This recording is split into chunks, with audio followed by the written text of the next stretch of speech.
Trey, Frazier, and Maestro Styles, you know we got one. Right back like we left something.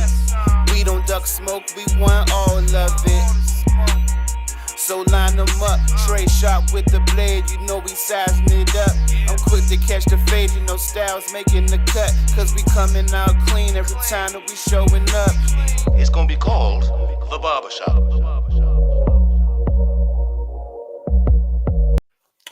Yo, what up? What up, folks? Welcome back. It's a brand new episode of the Barbershop Sports Talk Podcast. We are streaming live on our Twitter handle at Barbershop SPOR2, also on the Facebook page, on YouTube, on Instagram Live at Barbershop Sports Talk Podcast, and we're on Twitch as well.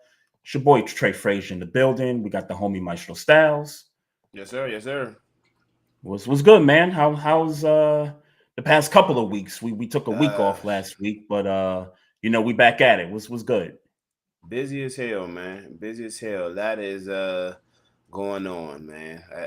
That's what I'll say. A lot is going on, but I'm good, man. I can't complain. How you? All right. Yeah, no, I'm straight, man. It's it's a special day in sports because the NBA season starts tonight.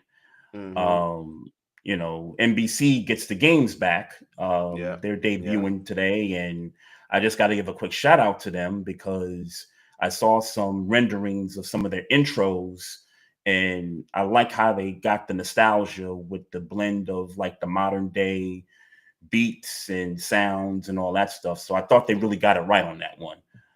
As far as them doing their opening and stuff like that. So shout out to the network, for getting the league back on their program and all that good stuff. It's dope. It's dope thing. We're gonna see some debuts tomorrow. Knicks play tomorrow at the Garden against Cleveland. Wizards open when? To be honest with you, I don't know. I thought games came on today.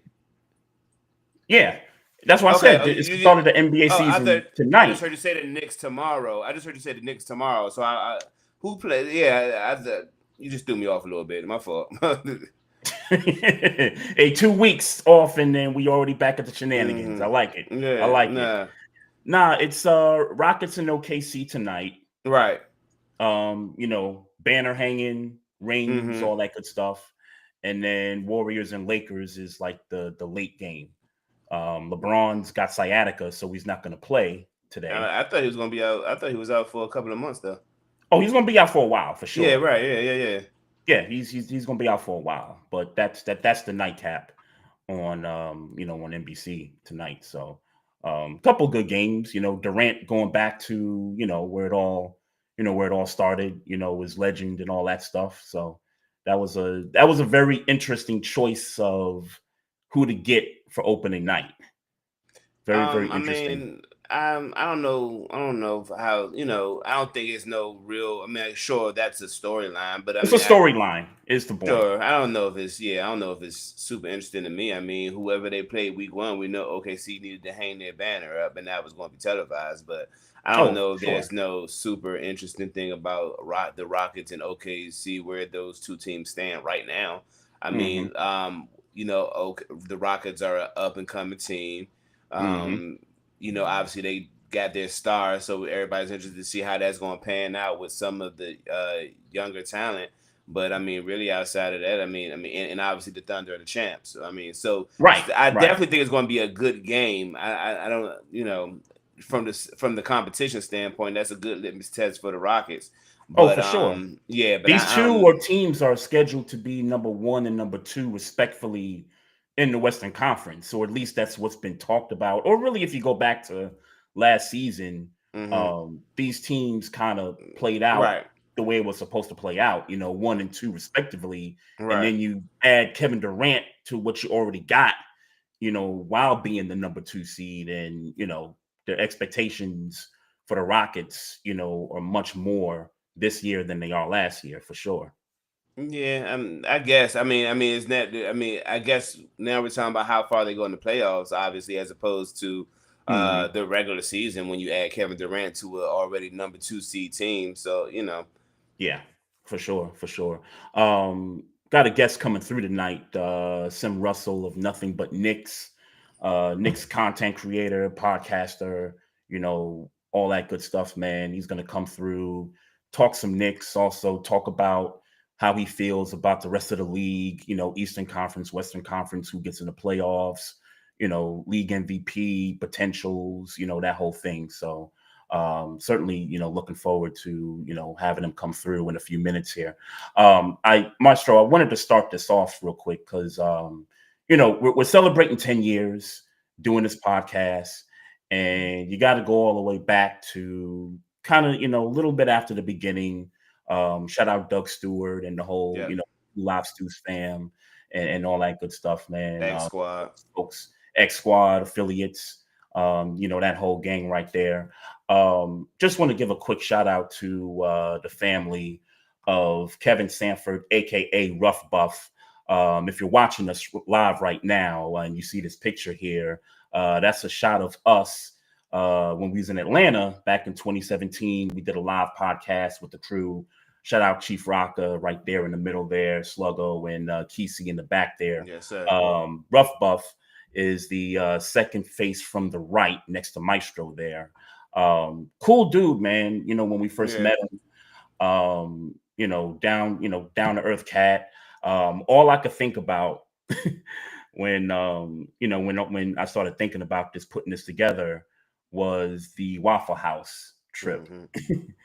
And, he was right there, witnessing everything popping off between the waitress and yourself. And, that just brought back some memories, man. Like, just being there, with the fellas and, that incident taking place.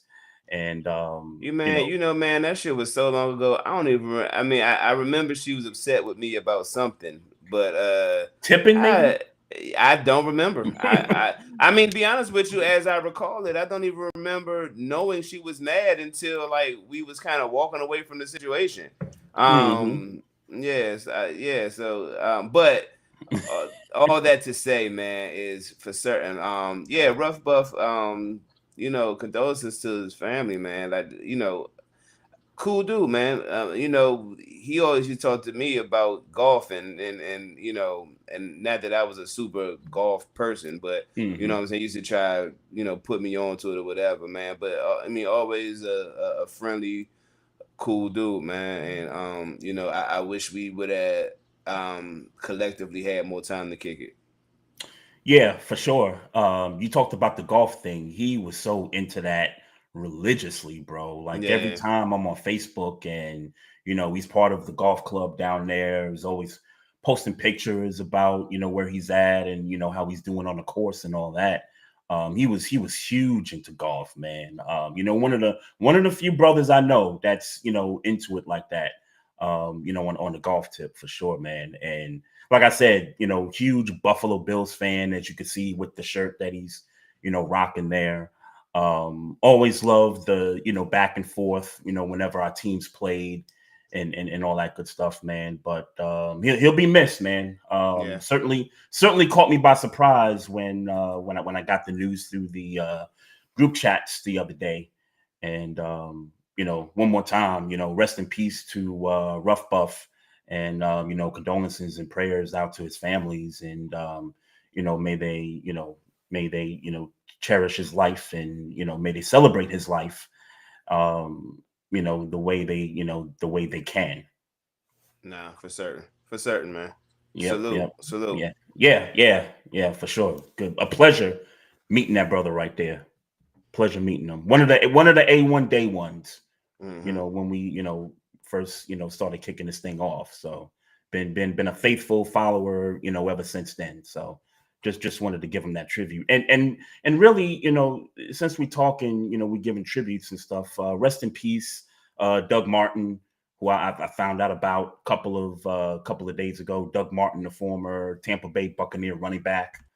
30, I think it was 36 or 37 years old, man. 37, just way too young, man. It's just wild. It's just wild. It's just wild to hear that from him. So, and then I know you got a. I know we should say rest in peace, D'Angelo. Yeah. On that.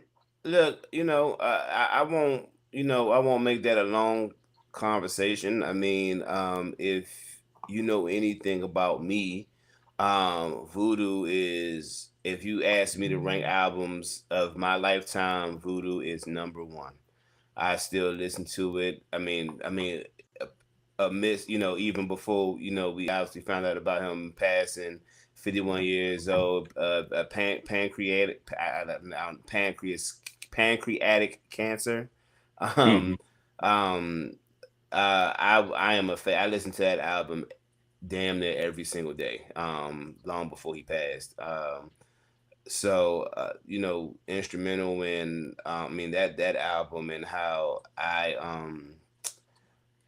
define good music, and like the consummate musician, the constant, like, man, that was a tough one for me, man. When I tell you that night, I listened to it all night high and just like, I could picture you right now. Like I I could just mean, see you in your living room by your music equipment, just blunted on my up cut, yeah, like with a cup, lights low. some incense. Yeah, yeah. I mean, I don't know if you know this about me, but I'm a big incense person in my house. So sage and all, you know what I'm saying?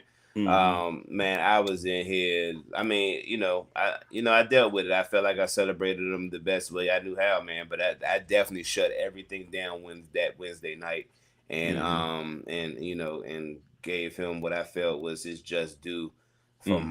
from my house. So I mean, definitely rest in peace to D'Angelo. Um, and there's that, man. Yeah, I'll just say this real quick about D'Angelo. Just just an all around performer. Say what you want about just 3 albums. Those 3 albums were fire. If you listen to him back in 94, 95, despite, just 3 albums, some of the greatest music you'll ever hear. And as far as just like contributions to movies, entertainment, and stuff like that, I mean, his music is a soundtrack to some of your favorite movie scenes. A couple I could think of off the top of my head, Belly, where Devil's Pie is also, I believe, a part of that soundtrack. If I can remember correctly. Came out around the same time. Could have been. Yep, yep.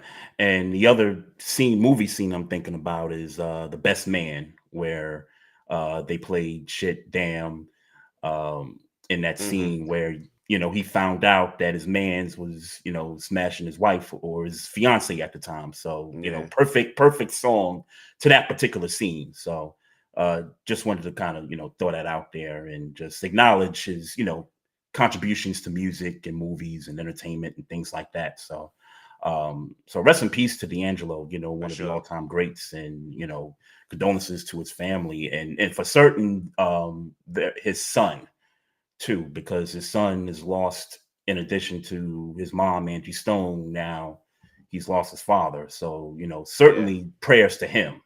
Prayers to him for sure. Yeah. For sure. All right. Condolences and prayers to everybody involved. Yep, for sure, for sure. All right. Got the homie right here. He's all ready to get it popping right here. Got the Knicks hat and the Brunson jersey and the Brunson hoodie over there. Ladies and gentlemen, Sim Russell, host of Nothing But Knicks, Knicks content creator all around. Make sure you follow his website and all his content on YouTube. Also, you can follow him on Twitter at Nothing But Knicks. Sim, man, what's good, man? It's been What's a minute, happening? man. Yes, sir. Al, what's going on, man? How y'all What's feeling? good? I'm Cooling, good. man. I'm How good, you? man. I'm good. I'm good. Been going through a big transition over the past year or so, but kind of settled down, feeling good. So, All right. yeah, Yes, that's what's up. That's what's up. I got to start here for a second. And by the way, I appreciate you for allowing me to contribute to, some of your pregame, postgame episodes, before and after every Knicks game.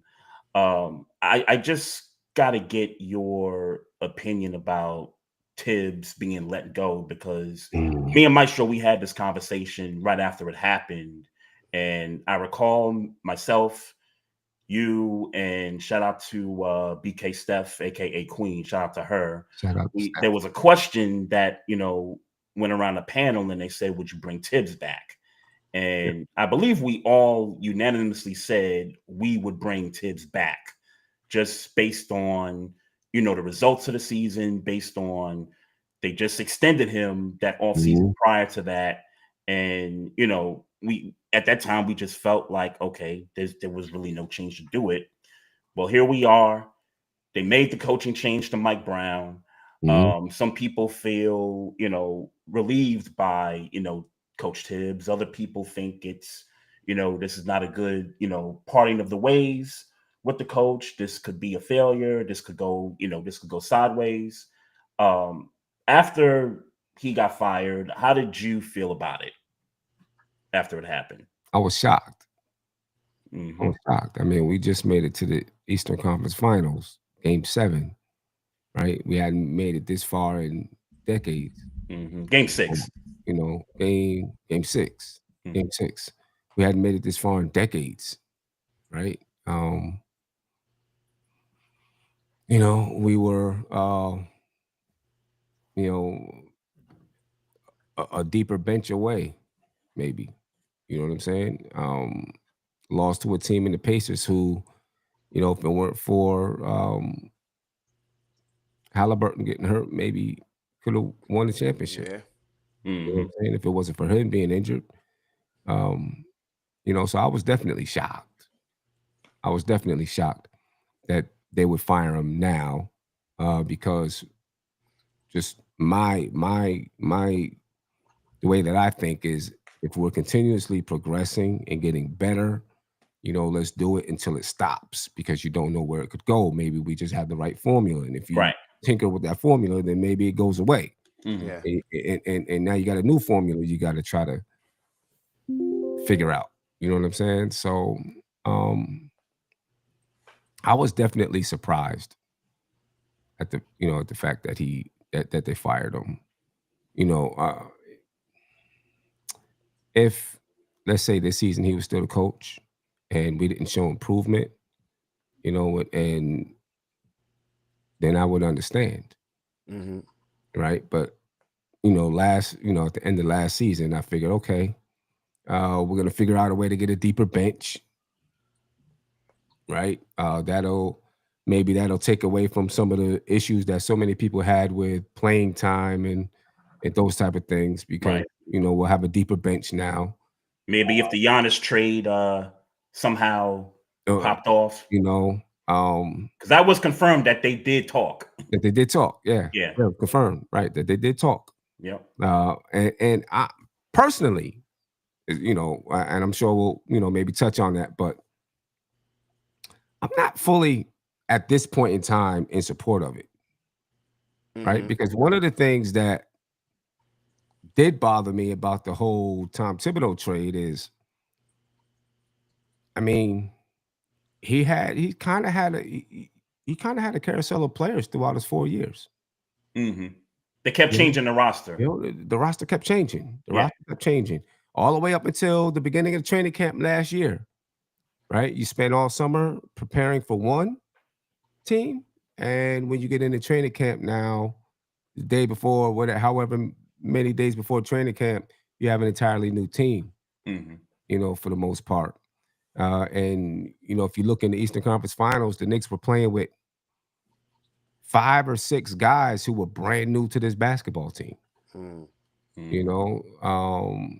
And so that's one of the reasons why right now I'm not really in support of doing a Giannis trade, because I want Mike Brown to kind of have a steady roster for a while and see how it grows, because nothing's going to happen overnight. I mean, if they won a championship, that's great. I'm not saying they can't, right? But if you want to see the full potential of this team, I think you got to give it a chance to grow. Yeah, right? I agree with that. For sure. So let me ask you. So a part of me and Trey's conversation back then was the fans who understand why this was who understand this fire. Not necessarily saying they agreed with the fire, but understood. They talked about things like rotations and players not getting, being used to their full potential, or players being overused. What's your opinions on to the fans who said then I understand or even I support this firing? I get it. Tibbs is stubborn, right? Stuck in his ways. One of my biggest arguments was that he didn't, while the defense was good, it could have been better, I thought, if he utilized zones, right? He basically stuck with man to man. The offense, was predictable. You know what I mean? Mm-hmm. So I definitely understand, their thinking. So I have no arguments. With that.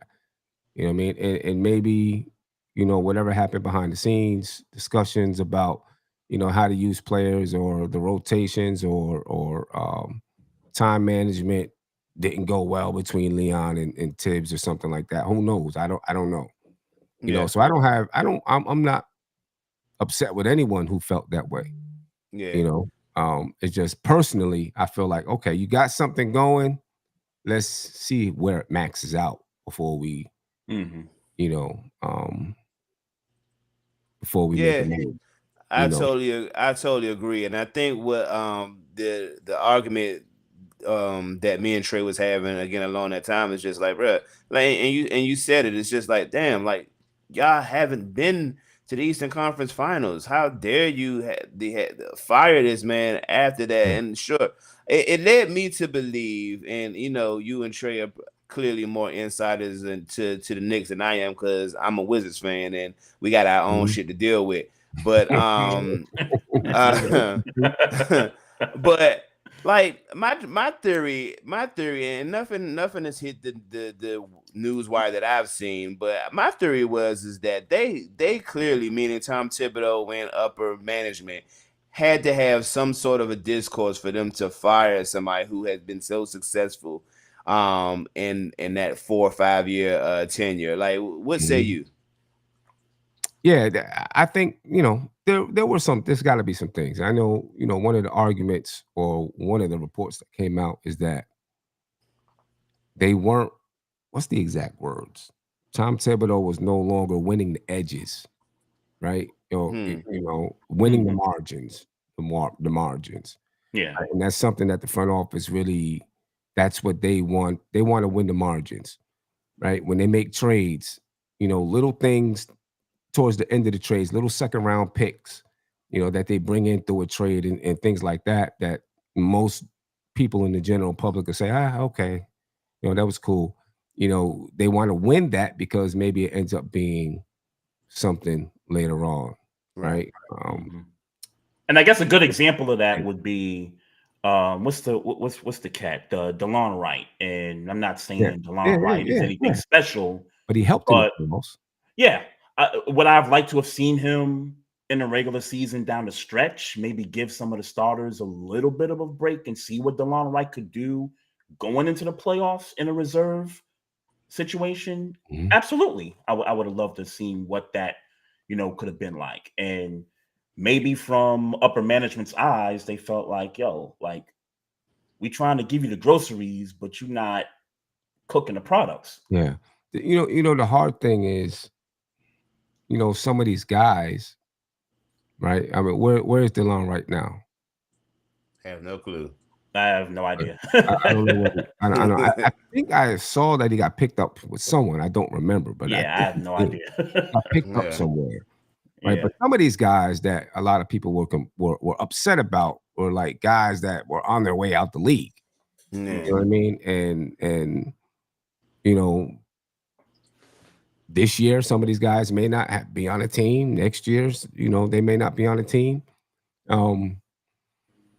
So I do, and maybe that was part of it, just not like, not winning the margins, not playing guys. Okay, this guy's a good shooter. We need him. We might need him at this point in the game. And, Tibbs kind of stubborn, like, no, but these are my guys. Mm-hmm. You know what I'm saying? Right. And not doing those little things. Little guys who have little niches, little specialties, and some people would recognize, okay, this part of the game right here, this guy can help. Mm-hmm. You know, but Tibbs might not play that guy. You know what I'm saying? Because he's not in the circle of trust or in the rotation. You know what I mean? Right. What about this point of view too? Because, and I'm not saying this point of view is the right way or it's the crazy way, but sometimes you just you think about what upper management thinks and what their view of things are, right? And you look at them in the playoffs for the last 5 years. Every series they've lost, they've had home court, and every series they've lost, they've been the favorite. Now, does that look crazy? Yeah, it looks a little crazy. I'm not gonna like the Atlanta series, you give them a pass for that. The Miami series, you give them a pass for that because that was a 5-8 matchup. We weren't even supposed to even have home court in the second round, but it just kind of broke that way. I mean, you're really looking at the 2 losses against the Pacers. Right. I mean, the Miami Heat went to the finals. Yeah. Right. You know what I mean? They went to the finals. So they were experienced. Everybody in the East lost to them. Everybody was a better seed than them and lost to them. Yeah.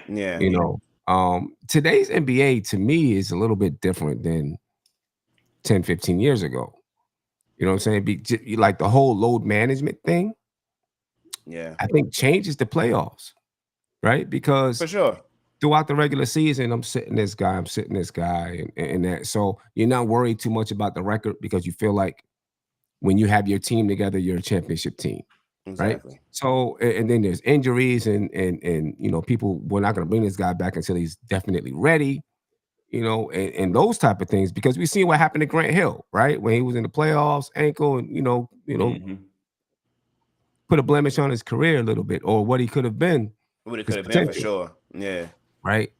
And so I think today, because we have all of those factors, the seeding is a little bit different.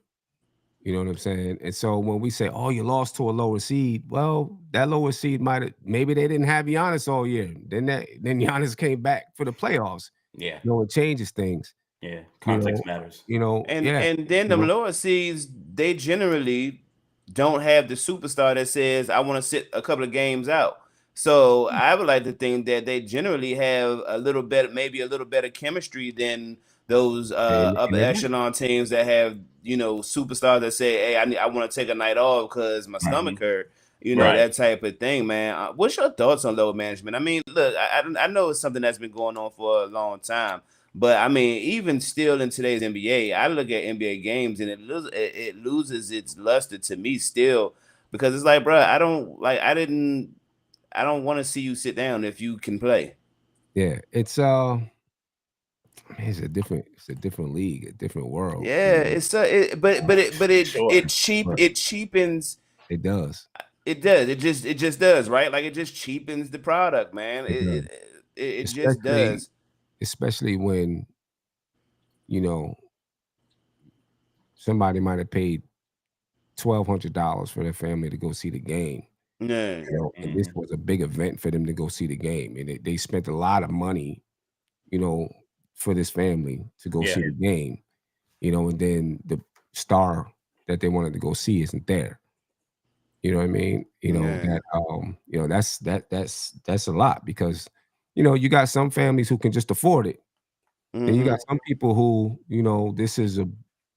they spent a lot of money. Their phone gonna be cut off to get to this. Is cut off. Right. You know what I mean? They might just stumble into tickets. Like you got a friend of a family that has a one-time opportunity, to get a box suite with some tickets, and you find out, minutes before tip-off, the dude you want to see play ain't playing. Not playing, right? So yeah, it definitely does, man. These guys get paid a lot of money, and we know that teams want to protect their investments as well, and all that kind of stuff. But the fans are paying their salary. Yeah. I got a Knicks hat on. Trey has a Knicks hat on. I mean, we're paying these guys salaries. Yeah. You know, so they need to be out there. They should be out there playing. Yeah, I mean, at least if you're gonna play you feel like, oh, this is the game I can rest because maybe the Hornets ain't good, so maybe we can rest them this game. Like at least let them go out there, cook a little bit. You blowing the team. Let's say you blowing the team out by the third quarter. You hope maybe and then all right, sit them down type of thing. Maybe that's an 18-minute game, a 20-minute game. You play that game and then you sit down type of thing. But yeah, I just don't like it. It's hard for me to have so much stake in the NBA nowadays because it's like around the October, November, December. It's like, I mean, half these Bammers don't even want to really play until after the Super Bowl. Right. Right. That's true. Probably because they know they're not going to be watched all that much. But the Hornets is a great example, Maestro. I gotta give it to you. I just didn't want to say the Wizards because I shit on my team enough. So I shit on my team enough, but that's my team and I love them. Yeah. They're just not good right now. But they'll be back. So hopefully we got a young team. We got a lot, maybe somebody's gonna pan out one day, but we do a lot of young people coming in, they look okay, and then we get rid of them. So I like your boy Carrington though. I like Bub Carrington a lot. I like Bub Carrington. His dad. I worked with his dad for a number of years. Oh, that's crazy. Yeah, his dad coached Carmelo.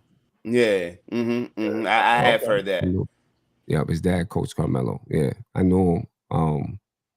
We work. I mean, when I say we work together, we were side by side working. We worked at a detention center in Baltimore.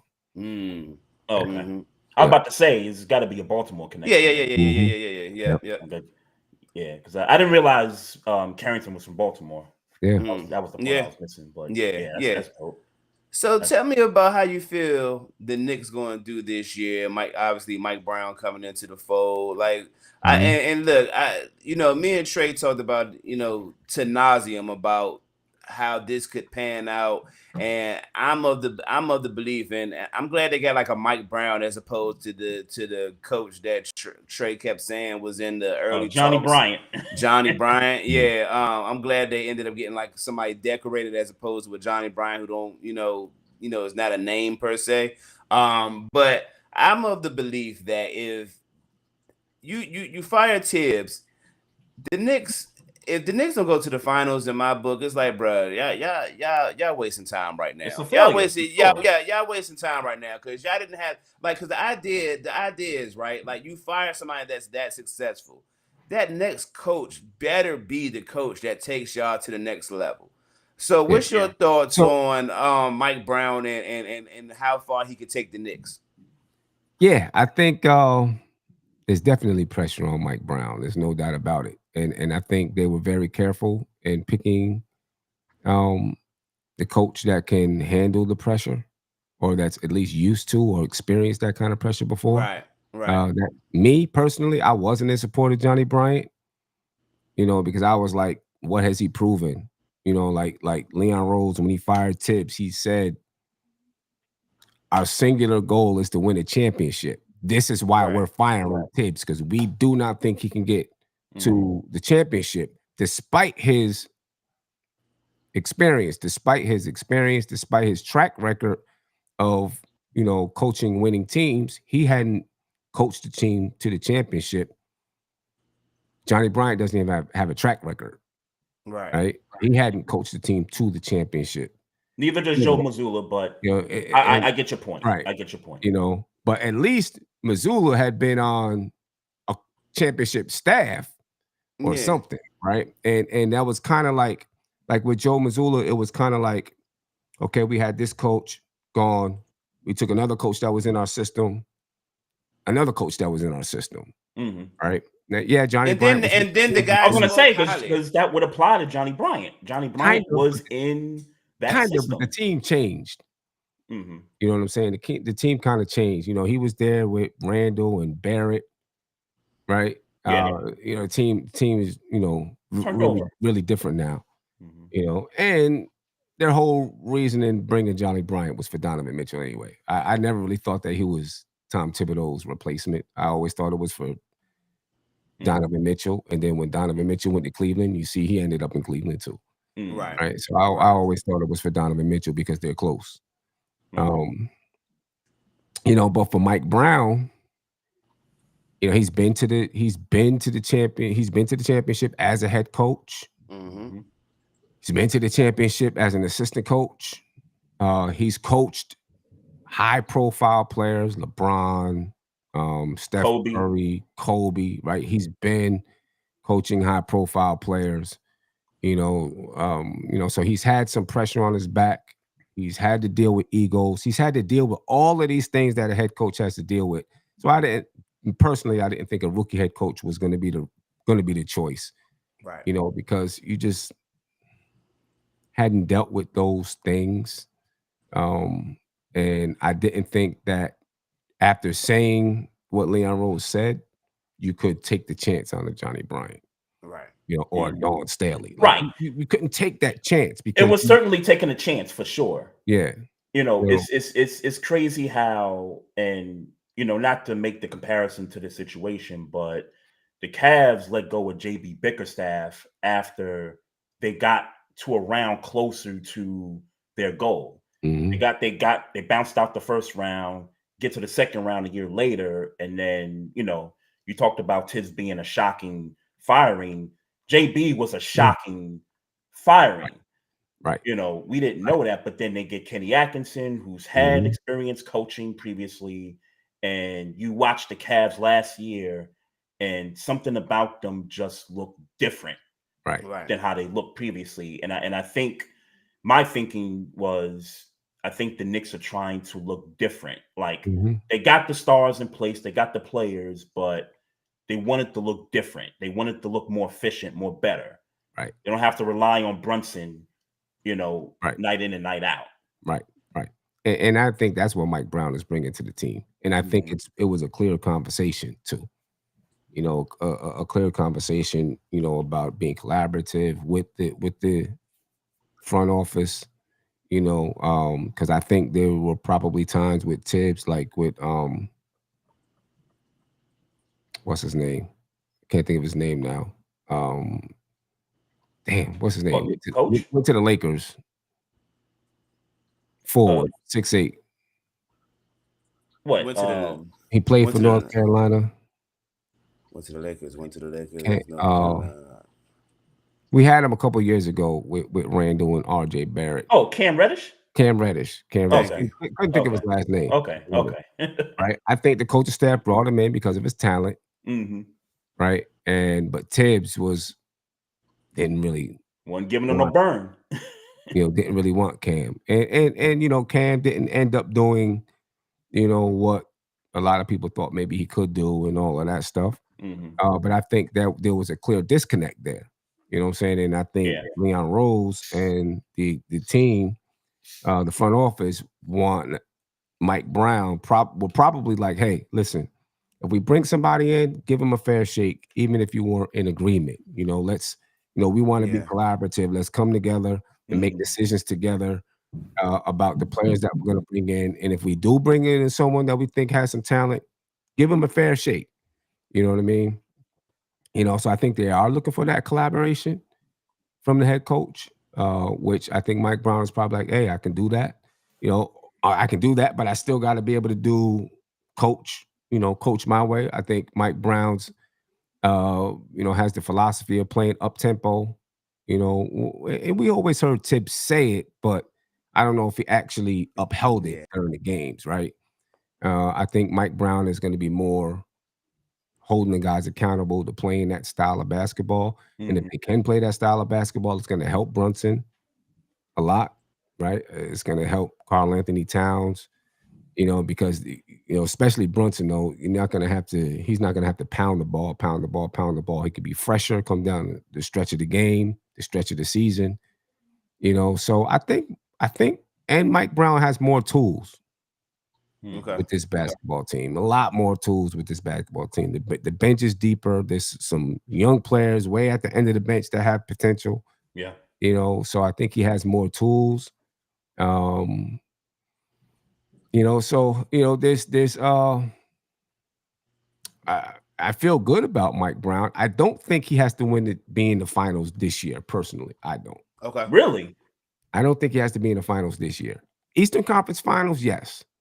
NBA Finals, I don't think so, because I do still believe that with a new head coach and a bunch of new players, you still got to build some chemistry. You I know, agree with that. and you still got to figure out your players. You got to figure out how they react in certain situations, who reacts the way you want them to react, who panics.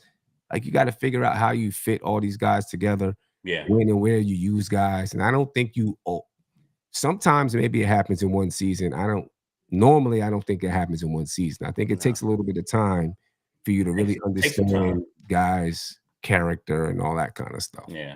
But you know how it's going to look when they bow out, if they bow out in the conference finals. Yeah, man. Because it's this thing, right? It's that thing. It's like, bro, you fired Tom Thibodeau for Mike Brown, and like, for all intents and purposes, the trajectory, especially with the Celtics having injury issues. The East is a little bit more open than it has. The Pacers having injury issues, exactly, and roster changes. Exactly. So it's just been a little. It's the East is open maybe more than it was when at the time, especially at the time that they fired Thibodeau. So it's just like Mike Brown. I feel like you got to be the answer. Now, I'm not going as far as to say that if they don't make the finals, they're gonna fire Mike Brown or nothing like that. Nah, but just what I'm like, because they wouldn't, right? Like, they won't do that. I think they'd be making a mistake twice if that's what they did. Like they firing Mike Brown after one season is a mistake. Right. Like, for sure. That's for certain a mistake. But shout out De La Soul, the stakes is high right now, man. The stakes is fucking high, bro. The noise is gonna be loud. It's gonna be loud, and there's gonna be, as soon as they falter, there's gonna be people saying, "Oh, maybe we shouldn't have made a change. Maybe we shouldn't have did this." There's gonna be that. There's going to be, if they do bow out in the Eastern Conference Finals, we did the same thing with Tibbs. Did we get in? To me, they've got to get to the finals and win it within Mike Brown's tenure. That's how I feel about it. They got, how many years you give them? 3. I was thinking fair. 3. That's I was thinking 3 years. That's fair. I mean, that's fair if he's willing to deal with the noise that's going to come every single year with that, like being the proverbial Buffalo Bills of the NBA right now, where it's like you got everything intact and you just waiting for them to get over the hump type of situation. Like, if he can deal with that, for certain. But what I'm concerned about, because I feel like they pulled the leash on Thibodeau early, is as the noise gets louder, how does front office handle it? I mean, we all know New York media is the absolute worst when it comes to we need a story today. They're harsh. They're questions. Like they're what you call it, the media capital for a reason. So when that noise gets loud, how do they respond? And I mean, and especially because from my summation, talking from last year to this year, y'all got two issues on your hand in my opinion. One, y'all definitely got to learn to play better defense. Jalen Brunson is a motherfucking liability on defense. And to Trey's, the kind of point that Trey's been trying to drive home to me is that while they're scoring points, they're not the most efficient at scoring points.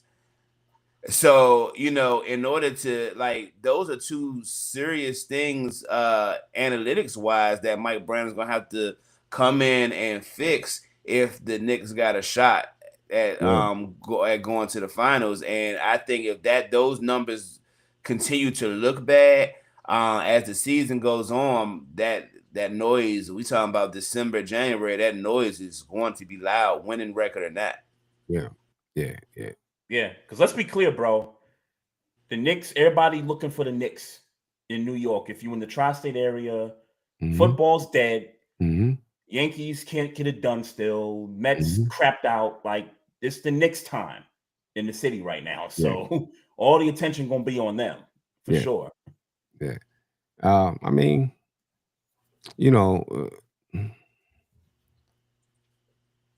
I think, from the fan standpoint, this is what I can say about the front office, right? They don't listen to the fans. You know what I mean? Now, some people say, well, they listen to them about Tibbs. I don't think they listen to the fans about Tibbs. I think they just, in their mind, they thought it's run its course. Yeah. That listen to some of the players, possibly. To the Yeah, players. and I don't, and y'all are more Knicks. Clearly, y'all are Knicks fans, but I didn't hear no fire. Or let me say, I didn't hear a lot of fire Tibbs. And it was another kind of argument that me and Trey was having, and I'll ask you, like, Trey felt like at the time it was the fans were kind of split 50-50, half saying fire Tibbs and the other half saying keep Tibbs, give him more time. What's your, did you feel like it was split down the middle for real, or did you? I think it was split down the middle. Certain platforms were going to sway it away. Okay. The fire Tibbs fans were probably louder. You know what I mean? Interesting. They were probably louder than the keep Tibbs fans because, there would be arguments and debates everywhere about, do we fire him? Do we keep him? Every time I did a show, I had, we can win the game by 20, you know what I mean? And it was still, I don't care, fire him. Yeah. I'm so mad we won this game because that just means, that's more to be able to keep Tibbs, stuff like that. Yeah. So the fan base is loud, and so there was a lot of there was a lot of people that wanted to fire Tibbs, and there were a lot of people that wanted to keep him. And I've actually come into some fans who wanted to fire Tibbs, and now, even though Mike Brown hasn't done anything at all, are like, damn, I hope we don't regret it. Right. You know what I'm saying? Yeah, because I've said it plenty of times, Maestro. Tibbs has a way, like everywhere he's been, he changes the culture of the team. Yeah. Did it with the Bulls, did it with Minnesota for a little bit, did it certainly with the Knicks. And that fear, whenever that time came where it was time to part ways, that fear with the fan base was always, if he goes out the door, that culture going to go right out the door with him. And you don't know what to expect with the next guy. Yeah. You don't know. Right. And I'm gonna tell you something that scares me a little bit too. If for some reason he ends up the head coach of Minnesota again with Randall and DiVincenzo, and they win a championship, before the Knicks. Yeah. That would be because they got a good team over there. They got a hell of a good team. And with the style of basketball they play, I feel like Tom Thibodeau would actually be a really, really good coach with that basketball team. And then you got two guys over there that really do respect Tom Thibodeau. They obviously it's a good fit with what they have now, but if somehow he ended up there, that could be a funny situation, for Knicks fans and players and stuff like that. No, for sure. But they were in a similar situation, the Timberwolves, because they knocked the Nuggets off, and you thought there was a clear path for them to go to the finals, and then Luka does Luka things, and they could have been like, oh, let's get rid of Chris Finch because we were the favorite, and we didn't get it done. Right. But they stuck with it, and then they got back, to the same spot last year. Yeah. I mean, it was, what's funny about the whole thing too is the Knicks over the past, like one of only 3 teams to make the playoffs for 3 straight, or to make the second round for like 3 straight seasons or something like that. But, being in that final 8. Yeah. But, Mike Brown is here, and I do think he's going to do a good job with the team. I think his relationship with the players are going to be strong. I think, his age helps him relate to the players a little bit better than maybe Tom Thibodeau. He maybe has an open mind to some of the newer things that are going on in the league, as far as, offense and defense. So I think that's going to help the team. But I am giving him grace though. I'm giving him grace. You got to at least make Game 7 of the Eastern Conference Finals. you know. But I'm giving them some grace and hoping that the front office keeps, finds the 8-9 man nucleus and keeps it intact, so he has these guys for a couple of years. Yeah. And then win a championship within that time period. This, especially this year, the East is a little weaker because Boston, injuries. You know what I mean? So where you have them ranked at? If when it, end of the season, 1 through 8, where do you rank the Knicks at? Obviously top 4, but 2. Okay. I have it behind Cleveland. I still think that Cleveland, everyone's like, oh, Cleveland is, soft or this and that, but they're learning too.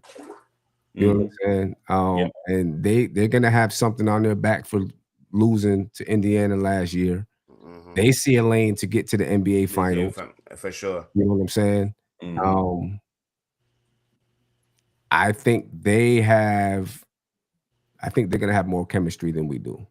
Yeah. Right now. And they're under some pressure too to win as well. Yeah. So I think they're gonna have more chemistry. So they're gonna have it. I put us behind Cleveland. Gotcha. In the East right now. Yeah, that's interesting. Yeah, but we got to watch out for Philly if injuries don't take them down. We got to watch out for Atlanta. They strengthened up a little bit. Detroit's going to be very good. Detroit's going to in be my good. opinion. Orlando should be pretty good. So there's some teams that we got to watch out for. You never know. Year by year, there's going to be teams that are always good. There's going to be teams that you don't know that's going to take a leap. Detroit and Orlando both took leaps last year, and I think they're both going to take a leap this year, especially Detroit. Yeah, Detroit for sure. Detroit's tough. Sure. Detroit, if Detroit beat us, they might have been in the Eastern Conference Finals. I think they might have beat Boston.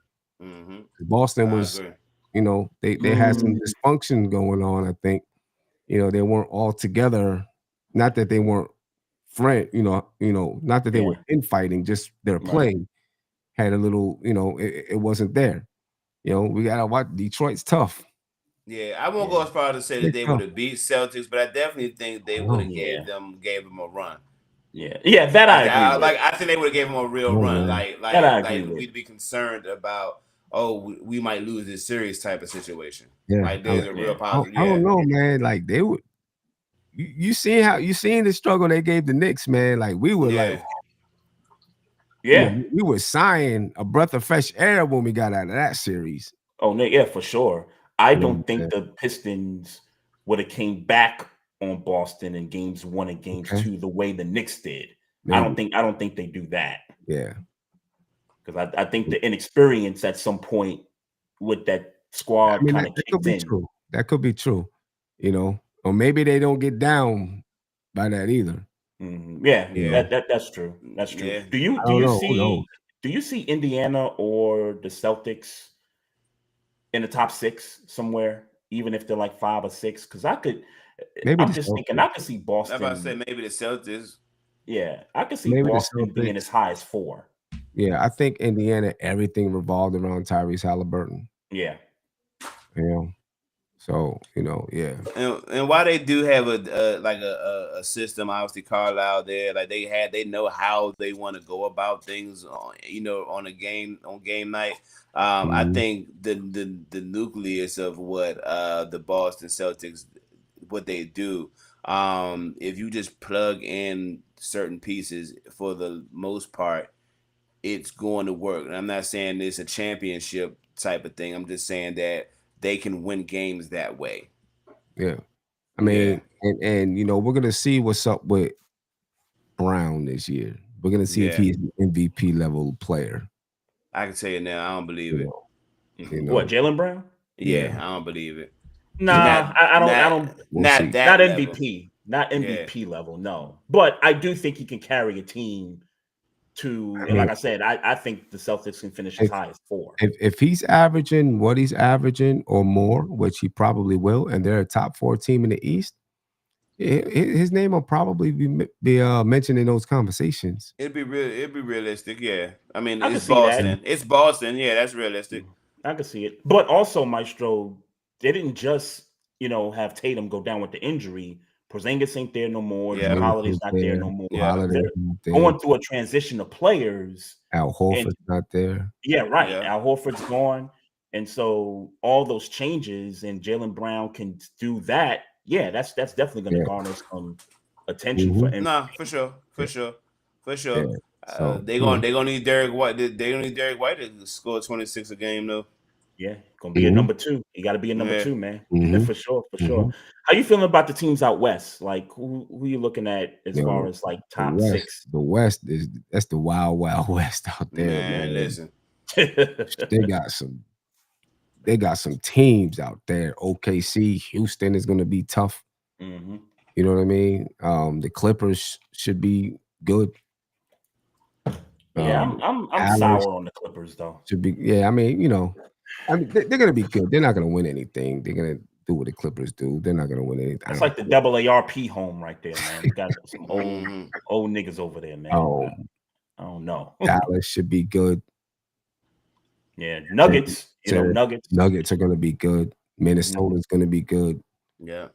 San Antonio's gonna be decent. San Antonio. Is this the year they made the playoffs? Maybe. I mean, Victor's gonna get better. Who else did they get? Did they pick up? Well, De'Aaron Fox is gonna be the star next to him. But that kid that could shoot threes for them, not Castle, but the other cat. Castle is nice though.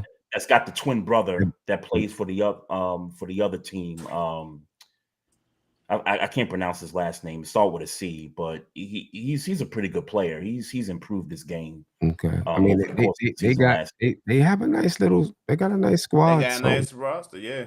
The West is gonna be super competitive. They're gonna be super competitive next year. Yeah, like more the same. The whole shit gonna be the whole 1 through 8 going to be like a 3-4 game difference type situation. Right. I mean, they might have got teams in the play-in that won 46, 47 games. Right. I mean, I think it was something like that last year. And we ain't even mentioned Golden State and the Lakers. We ain't mentioned Golden State and Lakers. Right. We ain't even mentioned those teams. You talk about a AARP team. Golden State is Golden State. If they're not there, they on the cusp of it, man. Right. I don't know how Al Horford gonna do for him. Yeah. So the West is gonna be old and shoot threes in the corner and play a little rim defense. But he'll play. He good for a little bit of. He good for good 5-6 rebounds. And that's all they need him for. That's all they really need him for. That's all they need him. But yeah, Golden State's gonna be tough. You see they cut Seth Curry. That surprised me. Yeah, it surprised me too. Because at this stage of the game, man, what are we doing, man? We know Steph on his way out the door at some point. You know what I'm saying? Like, let's just make him happy and keep let him play with his brother, right? Yeah, right. Let's let him play with his brother, man. Okay, I mean, we know, and Steph Curry is not a slouch player. Like, he just not his brother. You know what I'm saying? Let him come. Yeah, right. Let him come off the bench and get him his 10, 12 points. Yeah, I wouldn't be surprised if somehow, some way, he ended up back with him. Me neither, because I thought they was gonna let him play. The Knicks did it with J.R. Smith back in the day. J.R. Smith and Chris Smith. Chris Smith wasn't an NBA player, right? You know what I mean? I mean, and shit. Think about Giannis. Think about Giannis, man. It's Thanasis, yeah. Shit. I seen somebody. I think I seen a tweet or something where Giannis's brother Thanos. I always fuck his name up, but Thanasis. He was tweeting Bronny. Like, bro, like, hey, man, just enjoy the ride, bro. We know why you on the team. Just enjoy the ride. Yeah, they got the other brother on there too. Yeah, the youngest one, right? His name started with a K or something. Yep. Yeah. Hey, nepotism at its finest, man. Nepotism at its finest. I love it. Nepotism. Yeah, I love it, man. You want me to stick around? Bring my family along. I have my brothers. That's probably why you don't want him on the Knicks, because he gonna take up. He gonna take up 2 more roster spots. The brothers come in a package deal, man. For real. You gonna pay him top dollar and then still gotta throw some crumbs at his brothers and take up roster spots. You know what I'm saying? 3 of them, three spots. Yeah, Crazy. that's crazy. That's crazy. I think the only hot take I have as far as the Western Conference is concerned, I don't feel like Minnesota gets talked about enough. They've been in the conference finals back-to-back years. Back years. And I think they finished maybe 5th or 6th the past couple seasons. I think they're going to finish in the top 4. I give them as high as, finishing number 3 in the conference. Because I think OKC is 1. I think Houston's 2. And then I think Minnesota's right there at number 3. And Denver probably rounds out, the top 4 there. Yeah. My concern, and I had the Timberwolves. I wanted the Timberwolves to win that series against the Thunder. Yeah. My thoughts is that look, I get it. The Thunder, they play amazing defense. Like team defense, and that was real, bro. Like they was the way they were strapping, they were strapping them. I guess is the proper term. But I really want to see Anthony Edwards take the next step on the court, where it's like, bro, I'm not about to sit here and wait for things to get out of hand to say, all right, let me start taking over. Especially in that conference final game, it was like, he wouldn't score a majority of the game and then just decide sometime in the fourth quarter, all right, let me start turning it up and hoping that that's going to get us the game if I turn it up in the late third, fourth quarter. Like, I'm looking for Anthony Edwards to take the next step in the playoffs where it's like, all right, bro, it's me against the world. And I gotta, you know what I'm saying? Not no shade to Nas Reed and, some of the other players on that team, but that's clearly Anthony Edwards' team is built around him dominating. And you need to start dominating sooner than you did in that Western Conference final. And I'm looking for him to take that step because I think that's a championship team if he does that. Yeah, you can't have no more 17-point, 14-point. Yeah, games. that shit sounds. That shit looks stupid. You're the best player on the team scoring 17 points in the Western Conference Finals. I think it's gonna come down. I think that team is gonna come down to Julius Randle though, because he's the second best player on the team. Yep. You know what I'm saying? And I think Anthony Edwards can't do it by himself. So I think Julius Randle's got to, he's got to be back to having an all NBA season. You know what I mean? Because, so many teams are so much better now in that Western Conference. Well, not better, but so many teams in the Western Conference. They're just good. Yeah. So I think Randle's got to have, an all NBA type. He doesn't have to make the all NBA team, just an all NBA type season. Right. You know what I mean? I agree. For them to get back to where they were last season and have a chance to go in. He's got to be locked in. Yeah, for sure. Who are your MVP candidates for the season coming up? Damn. SGA. Definitely. You gotta put him there. If things go right, Brunson, I think, can have a chance to be an MVP candidate. Be up there. LeBron's always going to be there. Even though he out for 3 months. I was gonna say that man got sciatica. He is out for 3 months. I forgot about that. But he'll still be there though, because he'll still be there. He'll be 40 years old, still averaging 25, 7, and 7. So he'll be there. You ain't lying. Yeah, he'll be there. Donovan Mitchell might have an MVP type season. That's an interesting one. But you got to think about what Donovan Mitchell is. What? How old is Donovan Mitchell? 27? 28, maybe 28, 29. Okay, I thought it was 30. He could be. I don't think he's 30. He could be. I don't think he's close though. He's close. Because when we talked about him coming to the Knicks a couple years ago, he's 29. He's 29. 29. Okay. He's 29. Yep. So like, maybe he's already reached his peak. I don't know, but he's gonna get smarter. Yeah. You know what I mean? You know, he's gonna get smarter and learn how to use his teammates better and those things. You know, he could have an MVP type season. Yeah, that's a good one. I like that.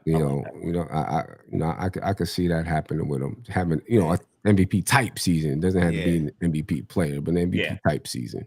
But here's always the problem when you are a 6'1", 6'3" guard, scoring guard. Like it's so hard to dominate games. Like I say this to Trey all the time. It's like, bro, to have that dominant, you want your star player to be 6'6", 6'8" wing player. Long slash. And I mean, you need him to be able to do everything. And it's not. I mean, that's not me saying that Donovan Mitchell doesn't do that well. But it's only so much for somebody his size. Like you need that 6'8", that dude that's really that can shoot, but can also get to the rack. You know what I'm saying? And do it consistently because he has the build to do it. You know what I'm saying? So that's a lot of my criticism with the Knicks is like Brunson is the dude. But it's like, I mean, how often is you going to ask him to go to the rack and get knocked on his ass?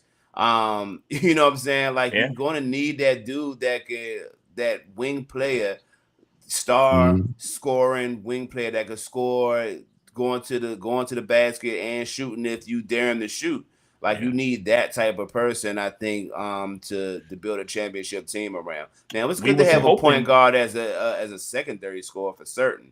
But I don't think a primary scoring guard, point guard, or somebody who does a lot of the ball handling, it's tough to win championships with that guy being your primary scorer. Yeah, that part about the championships for sure. Yeah.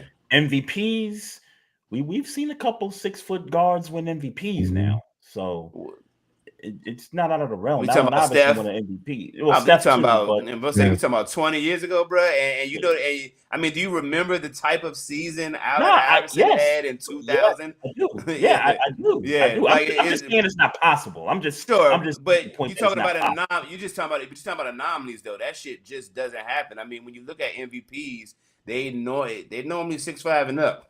No, I got you. Yeah, normally yes. I mean, shoot, that's most of the league. Right, exactly. You know what I mean? Yeah, I mean, you really only talking about guys like Steph Curry, who obviously did what he did to how this game is played right now, and Allen Iverson, who obviously did the same thing back in his day. Yeah, no, for sure, for sure. I got like three names. Jokic is going to be up there. Yeah, Jokic is going to be a name for sure. He's always going to be in that conversation. Giannis will always be in that conversation, but I'm looking for Luka to really like get into these, MVP conversations, with the Lakers. LeBron missing months of time now. It's going to be his time to really shine now. I'm looking at him and Ant-Man. We talked about him. We talked about Ant-Man earlier. I think he could be a guy that's going to be in these conversations, as the season goes along. Yeah. And, Anthony Edwards, man, like right now he's going off of pure talent. And when the basketball IQ catches up to I'm not saying he's not a smart player, but when it really catches up to the talent, and maybe he even slows down a bit, he's going to be an unstoppable force in the league. I really hope he ends up on the Knicks somehow, some way. I ain't gonna lie. I love that kid, man. And I think that would be insane. Yeah. Got to give it another 2-3 years, man. Yeah. That would be insane. Trust me. At some point in time, there's going to be rumors about Anthony Edwards coming to the Knicks. Of course. That's something you trade Cat. That's something you trade Cat for. That's definitely something you trade Cat for. Yeah, like pack him. You send your ass back to where you came from. Yeah. Let me listen. There's going to be rumors about Anthony Edwards. There's going to be rumors about the Joker. The Joker. Yeah. Devin Booker. Devin Booker for sure. That's been a hot thing for a while now. Right. It's always going to be rumors about these guys, but when Anthony Edwards is ready to be a free agent, you can guarantee there's going to be rumors about him coming to the Knicks. Oh, yeah. Yeah, always. For sure. There's rumors about everybody going to the Knicks, but... Yeah, in general. Right. Yeah, but a guy like that, they're gonna say, does he really want to be in Minnesota? He needs to be in a place like the Garden. He needs to be in New York. He needs, Mhm. That's y'all media, man. Yeah. Well, A-Rod is gonna do everything he can to keep that man in Minnesota. Oh, Yeah. I'm sure. Yeah. I'm sure. Yeah. I'm Yeah. sure. Because ain't nobody A-Rod got some money. Yeah, Because he leave, there go profit margins right with him. For real. Facts. That's a fact. Ain't no serious free agents going to Minnesota because they want to be there. You know what I'm saying? Right. Nah, we're not trying to go to Minnesota. Maestro, you said something funny a while back when we were talking Timberwolves and A-Rod transitioning to be a full owner of the team. I think you said something along the lines of, if this dude can just open up strip clubs in Minneapolis, spots that they can, the players could come in exclusively, have a good time, don't got to be exposed to the public all that much, give them reasons to stay, despite the cold winters, then hey, you got to do what you got to do to pull out all the punches. You do, man. You do. You straight up do, man. You gotta do something. They don't have to be known. Like, you don't necessarily gotta know. It's a if you know type of situation. Like, I haven't been all over this country, but I hear that places like Milwaukee, for instance, I hear got them chicks out there. You know what I'm saying? But you don't know unless you go there and get into that bag. You know what I'm saying? So there's it could be a little pocket where hey man, I know DC personally because obviously I'm here. You know what I'm saying? Like, we not high on the per se list of this is where we are a if type of city. Like, you know what I'm saying? The chicks which is out wild here. Because DC should be more than that. For real. Yeah, it should be. But we not mentioned with Atlanta, we not mentioned with LA, we not mentioned with New York, we not mentioned with Chicago, we not mentioned with those Miami, we're not mentioned with those places. Yeah, Toronto. Like I feel like we should. But we definitely have always been, for as long as I've been alive, and I've been alive for 42 years, that sneaky, like, hey, if like, you come to DC, you gonna have a good time. You know where the spots is at. Yeah. Sim know where the spots is at too. We ain't got no problem. All you gotta do is pop out to a game, and we ain't got no problem showing you exactly where to go. No doubt. Hey, let's transition here. I see you got the Giants pillow in the back there, man. Yeah, man. What the hell happened on Sunday, man? Man, I don't know, man. That got too good too fast. That's exactly what happened. They got too good too fast. Yeah, they got too good too fast. Yeah, I mean, that's the hallmarks of a young team, though. Right. You know what I'm saying? Like, they don't know how to handle success well. Yeah. The Giants have a young defense. Young players are gonna get, we got this game. 19-0. Our defense, is humming right now. Yeah. You know what I mean? I think it was one of those things. It's one of those young player learning moments right there. That you gotta keep your foot on the pedal. You gotta grind. And Brian Daboll is when I was watching the game, and before we really needed to take do a 2-minute drill, I could see him like, okay, we're not playing to win right now. We're playing not to lose. We're just gonna run, right? We're gonna run, pass, or run, pass.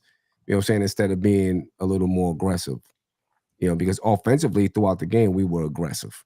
Yeah. You know what I'm saying? And then we got in a situation and it was like, okay, let's try to take the smart way out. When if we would have stayed aggressive, maybe our offense could have kept their offense off the field. Maybe we could have continued. Maybe we could have scored some more. Yeah. And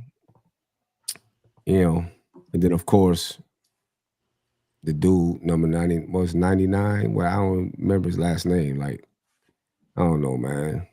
Oh, the kicker. The kicker. I had a feeling he was going to miss Oh that. yeah. Right? When I was watching, I was like, watch he miss it. Should have put that nigga on a separate flight back home. Yo, for real. Yo, he missed it last week or the week before, whatever. He missed one. Mm-hmm. And he missed it early in the game, and I was like, watch this. Watch he miss this joint. And boom. Mm-hmm. I was like, oh my gosh. Because we ain't talking about field goals. We're not talking about 50-yard field goals. We're talking about extra points. Yo. Extra points, dog. Like extra points. And the game, and it changes everything. Because if he makes that first extra point, we don't go for 2 early in the game, which we did not get, and we probably make the extra point. So now we're up 21-0. Right? Yep. And then if and if the game still got tight, and we, now we're forcing them to have to score a touchdown. Not saying that they wouldn't have, but it changes the game, But overall, when I look at the Giants are 2-5, but it's not a blowout 2-5. We lost to the Cowboys in the barn burner, right? We had 5 turnovers against the Saints. Bad loss. Bad loss there. And then we seen what happened with Denver. If those 3 games go different and we win those 3 games right there, instead of being 2-5, we're 5-2. 5-2, right? Whatever. Right. Or if you go to Dart earlier than you did. Earlier. You know what I'm saying? So the Giants are, in my mind, anyone playing the Giants should know that they're a good football team, but they will make mistakes and kill themselves. Yeah. But they're a good football team, and if they have a night where they're not making mistakes, you could be in trouble. Yeah. You know what I'm saying? Ask the Eagles. Ask the Eagles. Right. The Giants are a good football team. They're young and got to clean up the mistakes. But how you feel about the coaching though? Yeah, I don't know.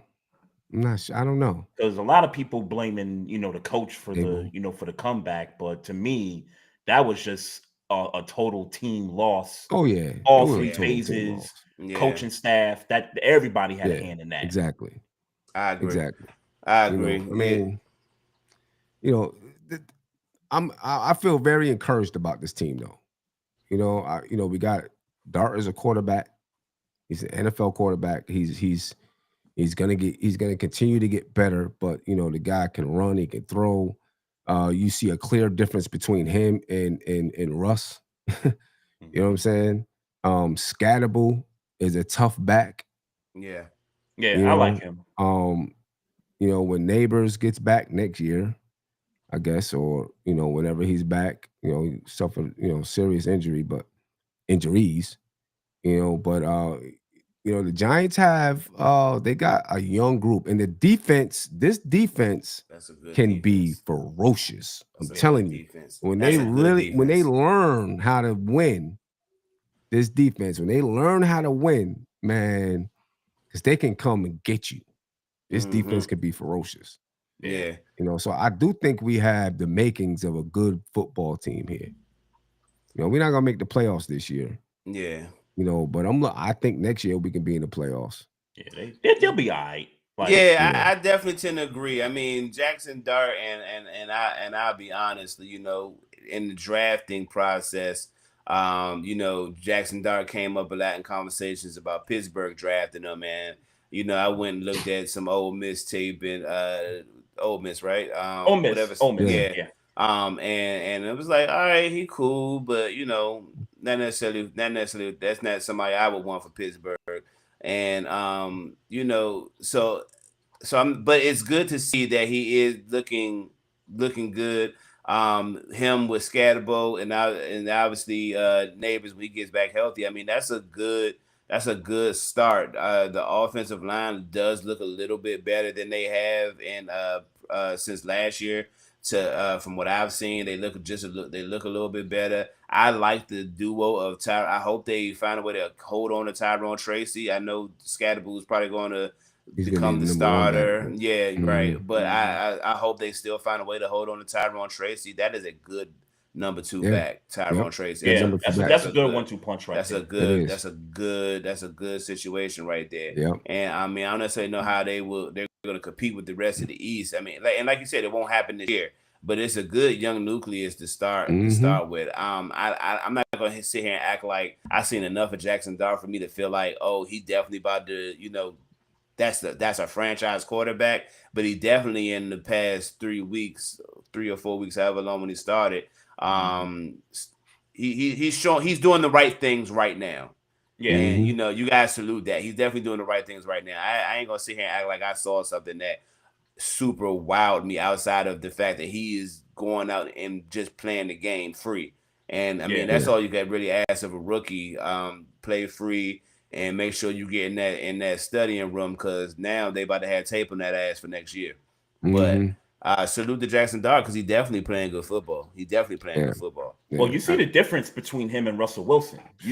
Well, let's be clear. But let's be clear. But let's be very, very, very, very clear, Trey. Russell Wilson been washed up since last year. Oh, for sure. Yeah, I mean, no question about it. Yeah, so it's not like no shade to Jackson Dart. It's not like he had to be that much better to look better than Russell Wilson. It's like, bruh, I watched him for them first 2 or 3 weeks, however many long he started, and they talking about this. I guess he hung. They scored 30 with Dallas, and Russell Wilson 400 yards. Like, bro, he just sat back and threw moon balls all day. That's what he did. Cowboys defense, man. Cowboys defense terrible. He threw moon balls to one of the better wide receivers in the game all game, and all of a sudden Stella got his groove back. Like, no, it's the same Russell Wilson. The Dallas defense is much like what Russell Wilson did with Cincinnati in Pittsburgh last year. It's just like, bro, like an old quarterback can drop back and throw the ball against a bad defense. Like that's no indication of him being Russell Wilson of old. Like it's over. As far as him being a good starting quarterback, it's over. Yeah. I mean, Sean Payton knows it's over. Yeah. I mean, when you look at the Giants, though, I mean, they put up 32 on a good defense in Denver. Mm-hmm. You know what I'm saying? Yeah. They got something working. Beat the Chargers a few weeks ago, too. Beat the Chargers, who were undefeated at the time. Yeah. Decent defense. I mean, beat the Eagles, obviously. Right. Who have a good defense. So, the Giants have something working. If they stop shooting themselves in the foot, they can win some games. They'll probably end up 2-6 at the end of next week. They play the Eagles. On Sunday. So the Eagles are out for revenge. They'll be in Philadelphia. I hate to say it, bro. I think the Giants get smoked on Sunday. They might get smoked. I hate to say it, man. They might get smoked. But I think we got something happening. Yeah, I like the fact that the offense is like flowing, like particularly with the receivers, because Wan'Dale Robinson, that kid Hyatt, and the other cat, they're number twos, but it's like I was saying, Maestro, a few weeks ago, Malik Neighbors, that gives the other guys opportunities to kind of show what they can do. Yep. And, you see how the offense looks. They look better, without Malik Neighbors. Not saying that the team is better than without Malik Neighbors, but I'm saying the way their offense is being run right now, they look better than they did when Russell Wilson was the quarterback, and hell, when Daniel Jones was the quarterback last year. But I think the only thing I'll add or I'll say is, you're not going to be a better offense without Malik Neighbors. With of course not. No. You're gonna add Malik Neighbors into this, and those other guys are gonna get better. Than Malik Neighbors should make it like prolific. Hopefully, right? Yeah, right. Exactly. Hopefully, so. And what Daniel Jones is doing in Indianapolis, man. Man. Trey jumped out the window. He won't join me out the window, man. I said the Colts are a AFC Championship game contender. That's what they are right now. I'm not putting them Super Bowl yet, but AFC title game contender. what he's doing. I'm like, damn, you couldn't. I mean, but obviously, different makeup with the Giants, right? So yeah, and come on, man. Shout out to Jonathan Taylor. Let's keep that a buck. Shout out to Jonathan League Taylor, MVP candidate. Yeah, Jonathan shout Taylor. out to Jonathan Taylor.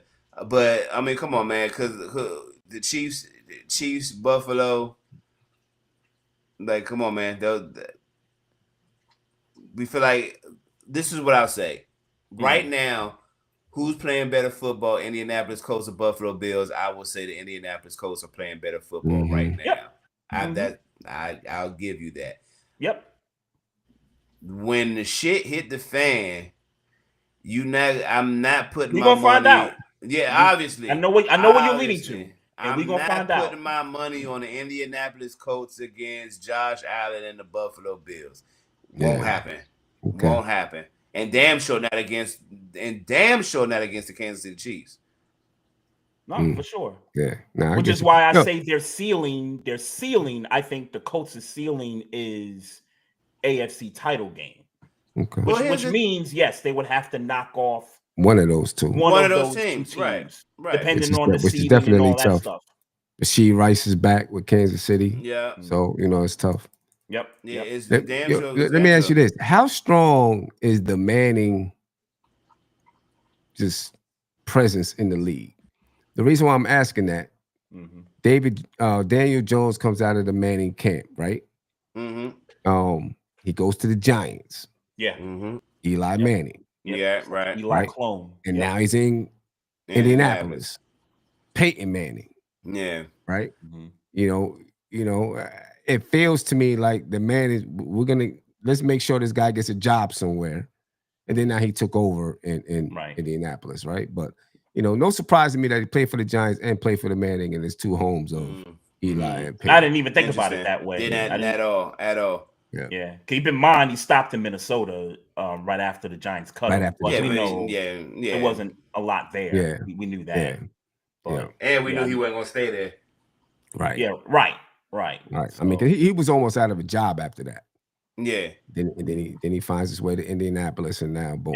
Yep. But Maestro, and he has to do it. He did it himself. What he's doing in Indianapolis, but I believe the Manning influence got him a look in Indianapolis. It also didn't help that Anthony Richardson got tired and decided to take a playoff. Yeah. But Maestro, it's like I was saying before when we had Meg on. This to me feels like a Tennessee Titan, Ryan Tannehill kind of situation where you got guys in camp battling it out, and then you go with the more experienced dude, and then you got a Hall of Fame running back, and look what happened to the Titans, for that 2-3 year run that they had. The Colts seem like they're on a similar kind of a path there. They got a Hall of Fame running back, and they got a dude in Daniel Jones that, looks better in this offense. Jonathan Taylor, a Hall of Fame running back already? I'll take that back. I'll say has the potential to be Let's just say he's one of them. Let's just say he's one of them. He's a unicorn. Let's just say he's one of them. Yeah. He's a unicorn. I'll say that. Do you think, because I know we just said Kansas City and we said Buffalo. Do you think so? Are you prepared to say that the Colts are the third best team in the AFC right now? Right now in the AFC. Right. If we're right saying now? right now, right now, probably. I'd go higher than third. I'd say they're the second best. Because they're playing better than Buffalo right now. Yeah, I'd say they're the second best. Who's playing better than the Indianapolis Colts aside from That's maybe the Chiefs? I mean, they just bust the Raiders' ass over the weekend. I mean, I think everybody saw that coming. And then they dealt with the Lions, right? The week before. I just slim punched Juju Smith in the face. Yeah, right. Yeah. I think those are your top two teams in the conference right now. Buffalo took a week off, and they're coming off of getting beat by the Falcons in an upset. Right. So we haven't seen them in a while, and they got to fight with the Patriots for the East now. Yeah. Now that is a sneaky team right there. Mm-hmm. Right. The New England Patriots is a sneaky team right now. Yeah, they are. Now I won't go as far as to say they're playing better than the Colts right now. I won't go that far, but I mean, in a head-to-head, that is a very, very, very interesting situation with that Patriots defense, and it's just a matter of who going to outdo who between Drake May and Daniel Jones, in my opinion. Yeah, right. It's an interesting matchup for sure. That's an interesting neither one matchup. of them there's not a lot of experience on both sides. I mean, I think you can point to the head coach and say, the Patriots got the upper hand as far as head coaching is concerned with the experience. But other than that, both of these rosters are, kind of have the same level of experience. Yeah, I guess I trust the Patriots' weapons more than I trust the Colts' weapons at like wide receiver. But obviously, the Patriots running backs got fumbling issues. Damn near every single one outside of that young boy. But it seemed like they giving that young boy a little bit more burn now because he's the only one that's not fumbling. And now with that, I think Henderson, whatever the young boy name is. Yeah, and they giving that young boy all that now because Stevenson and Gibson having them fumble injuries. And since they've been giving the young boy more burn, I mean, the Patriots clicking right now. They clicking right now. Yeah. 4 straight wins. Yeah. It's crazy. Yeah. 4 straight wins. And you see they schedule, bro? Like, you gotta remember, bro, like they in the East, so they in the East, and Jets don't got wins yet. Miami's a mess, and I think they still got to play Miami once. They still got to play the Jets 2 times. They got Cleveland coming up. I think they schedule the Patriots schedule is set up. How many more weeks do we got to see Mike McDaniel on the field? I thought they was gonna fire him yesterday. I ain't gonna lie to you, bro. Yeah. Like that was awful. My man threw 3 interceptions. After talking all that talk. Who was that backup again that they had to put in? What, for the Dolphins? Yeah. I don't remember. I can't remember the nigga name. Yeah, I didn't even know he got. They put him in. They put a backup in because And he said something to the effect of like, we got to evaluate when a player is affecting our team that negatively. We gotta step back and evaluate. Like, nigga, Tua. Hey man, I won't go as far as to call Tua a bust. That's just not true. But behind all the the injuries, and obviously we don't wish any ill will with the concussions and all that. That dude ain't been the same. Yeah, he ain't been the same. Right. And it's reasonable to start looking at that and saying maybe this dude ain't our franchise quarterback in the Miami Dolphins. Yeah, right. As early as this coming off season, like literally that early. Yeah, right. You could literally say, "Hey, you're gonna cut ties, man." Like, look like you about to lose Tyreek. Look like you about to lose Tyreek Hill. You look every single week I'm hearing Jalen Waddle. Ooh, the Steelers, we need to trade for Jalen Waddle. Right? Hey, come on, man! Like the Dolphins are officially getting ready to be in rebuild mode. That fast. I mean, literally that fast. Yeah. Facts. Yeah. We got to talk about the Steelers, though. AFC North.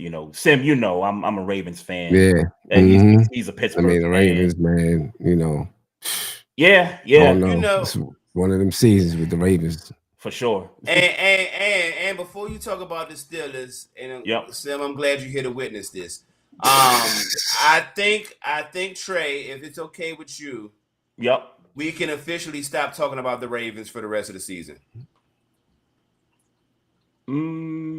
So we didn't do a show last week. Sure. And so, Ravens had their bye week. Ravens had their bye week. Some things happened during the bye week. Pittsburgh and Cincinnati, they got together. old ass Joe Flacco went up in there. Hold on. See, this what he do, Sam. Hold on. Let's 1 point at a time. He's trying to stop the momentum. That's what One you're point doing, at a dog. time. 1 point at a Go ahead. time. Go ahead. I said, let's get into it. We can get into the Steelers. Yep. But I think it's fair that we can stop talking about the Baltimore Ravens for the rest of the season because they are going absolutely nowhere. I disagree with that. You don't think they can make a run? Okay. 1-5? I disagree. 1-5. Yep. 1-5. Yep. They 1-5, and I disagree with what you said for a couple reasons. Okay. Number one, because of what just happened in Cincinnati last Thursday night against your Steelers. That that kind of brought things back to the pack. Cincinnati feels like they got something going, and I don't know how much they can sustain that, but Pittsburgh, because we know because 4-2. We know two things, and I'll say we'll segue right into the game. Two things. Joe Flacco, for about 3 years now, has officially given Pittsburgh a hard time for whatever reason. He did it in Indianapolis, and I believe that 2 years ago he did it in Cleveland, if I remember correctly. But he definitely did it in Indianapolis. That when Anthony Richardson got injured, and I remember that. that. It was the Joshua Downs game last year. I remember. Yes. Right. Yeah. So, and then this year, similar thing.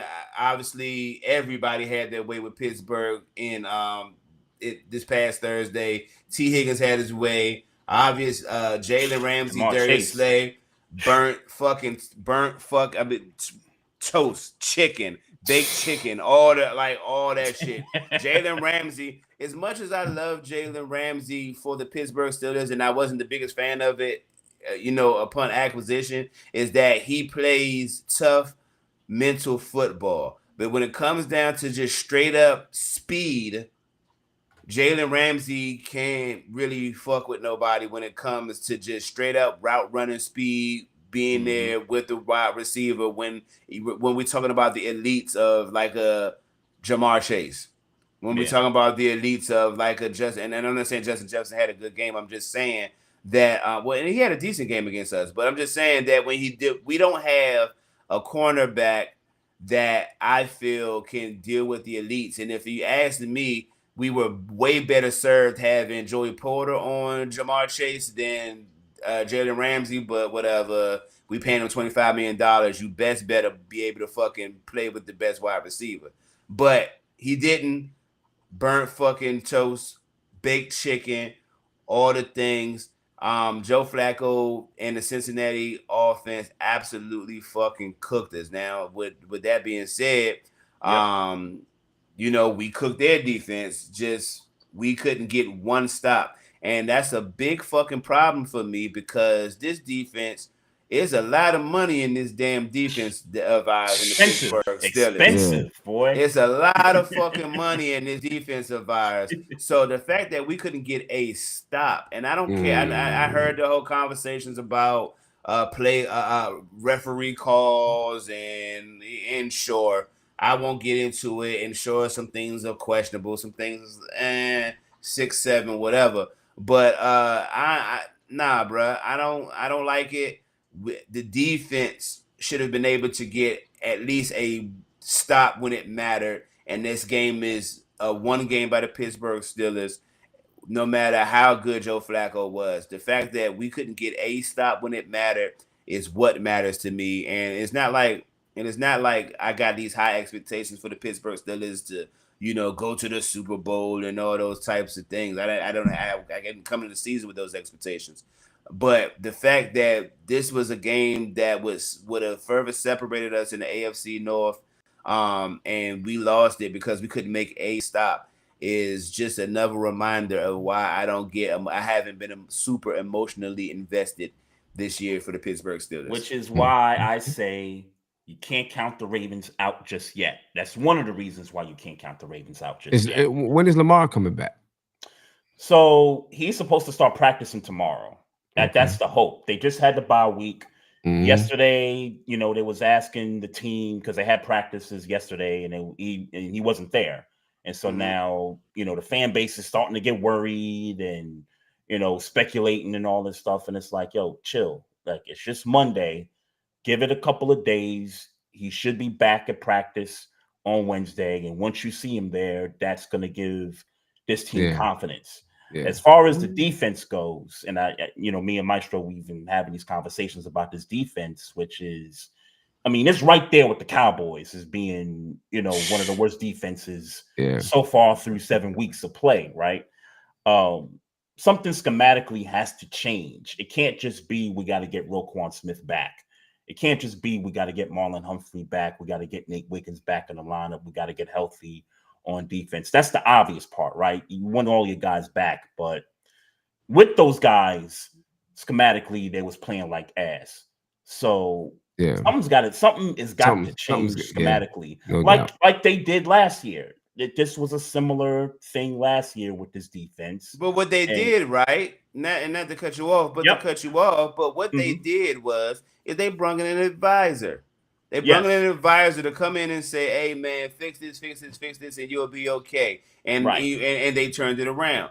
Right. Then they came into this season ass again. So what are we going to do? Bring in another advisor to say, "Hey, fix this again," as opposed to just firing Zach Orr? Yeah. See, you're talking my language, Maestro. It's like if you're doing this for 2 years in a row, then he ain't the answer. At some point, you got to say, "Yo, dude ain't the dude. Get him up out of here." Get him up out of here. I know he's a former Raven, but I gotta run. Yes, sir. Hey. Yeah, apologize. I couldn't stay the whole time. No, you're good. You just let the people know. Let the people know where they can find you at before we let you go. Man, you can find me at youtube.com/Nothin But Knicks. That's the main spot where you can find me. I'll definitely be on tomorrow because the Knicks will be playing tomorrow. So I'll definitely be on tomorrow. Yes, sir. Twitter.com/Nothin But Knicks, Instagram.com/Nothin But Knicks. Yep. Yes, you can find me there. All spots, man. I'm ready for tomorrow. I can't wait. Yes, sir. Yeah, no doubt. This season going. You know what I'm saying? Hey, man, whether I'm in the chats or whether I come through, over these next several days throughout the season. Yeah, man. We'll chop it up. Appreciate you. Yes, sir. Yeah, hey, be safe, man. Right? No doubt. Peace. Right. Yes, sir. Peace. Salute. Peace out. Peace. Yeah, man. Good stuff there by the homie Sim right there. But yeah, man, I definitely wanted to have this AFC North, conversation because it seemed like that game Thursday night, it seemed like all the fan bases was tuned into that game. Yeah. You had the Shador Sanders, thing going on. You had the Joe Flacco trade to Cincinnati take place, and Browns fans are looking at that like, yo, like you gave this dude away and this dude's balling. Which part of it I understand. I mean, I that's the first time I've seen Cincinnati's offensive line look that good in a long time, bro. But I'll even no, I won't say that because I watched Artorias Mims. He did a good job on TJ Watt. He did a good job on TJ Watt. He just did. I mean, you can't hold him all game, but he did a pretty good job on TJ Watt. He was quiet. And so shout out. And this is Mims' second. I want to say this is his second year in the league. Artorias Mims, I think it's from Georgia. He did a hell of a job. He did a hell of a job on TJ Watt. So I got to give credit where credit is due. But one thing we know about Joe Flacco is that if you give him weapons to throw the ball, he got weapons. He's going to throw that motherfucking ball. Yeah. And that's exactly what he did. I mean, T. Higgins, Jamar Chase obviously had best weapons he's ever had. Ever. Like this, what he had like 24, 25 targets, 16 catches. Like, you know what I'm saying? Like it was like that's but here's the thing. We've seen this in Cleveland with Joe Flacco, bro. Yep. And I get it.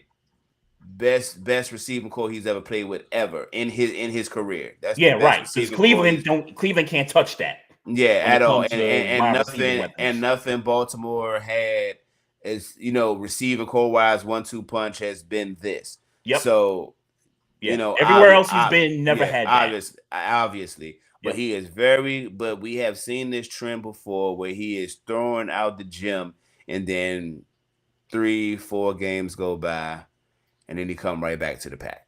Yeah, And, interceptions and you know, he come right back. He come right back. turnovers and Yeah, stuff like that. Yeah. he comes right back to the pack. Now, I still disagreed with Cleveland trading him. But I can't even say that. I can't say I disagree with him trading him. Yes, I can. I do. I disagree because I would have benched him and just like if you wanted to get Dylan Gabriel in the game, then just say you want to get Dylan Gabriel in the game and do that. But then I'm also understanding there's a situation where Deshaun Watson could be healthy and available to play this year if necessary, if needed. About that. Yeah, so I guess that's why you would trade Joe Flacco if you were going to trade Joe Flacco. I guess all black quarterbacks, we love that.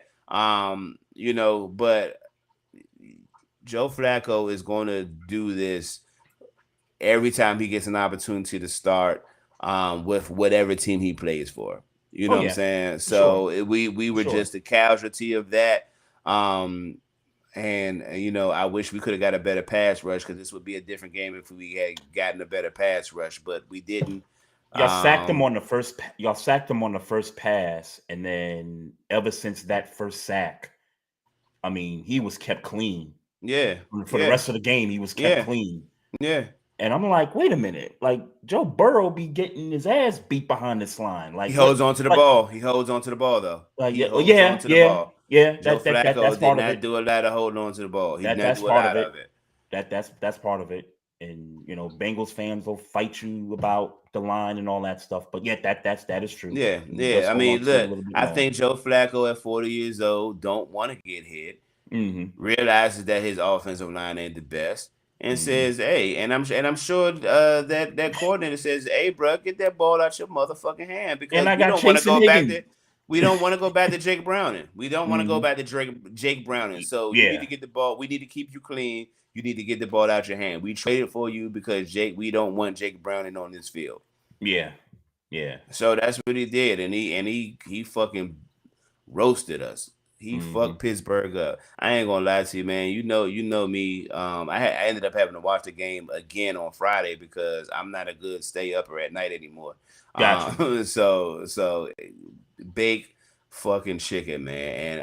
And I no longer want to say, look, for as far as attitude and moxie on the defense, I like Jalen Ramsey for the Steelers. But when it comes down to flat out on the field, covering the best wide receiver on the other guys' team, that should be Joey Porter. And I wish it would stay that way for the duration of the season. Joey Porter needs to travel with their team's best wide receivers in every single game. I've but seen you know, Tomlin love the vets that corner. That's receivers. He loved that. but it's a mistake. It's a mistake. And last year, Joey Porter was one of the better statistic cornerbacks in the game. He just was. You know what I'm saying? So it's just like, bruh, go with what work until it don't work. Yeah.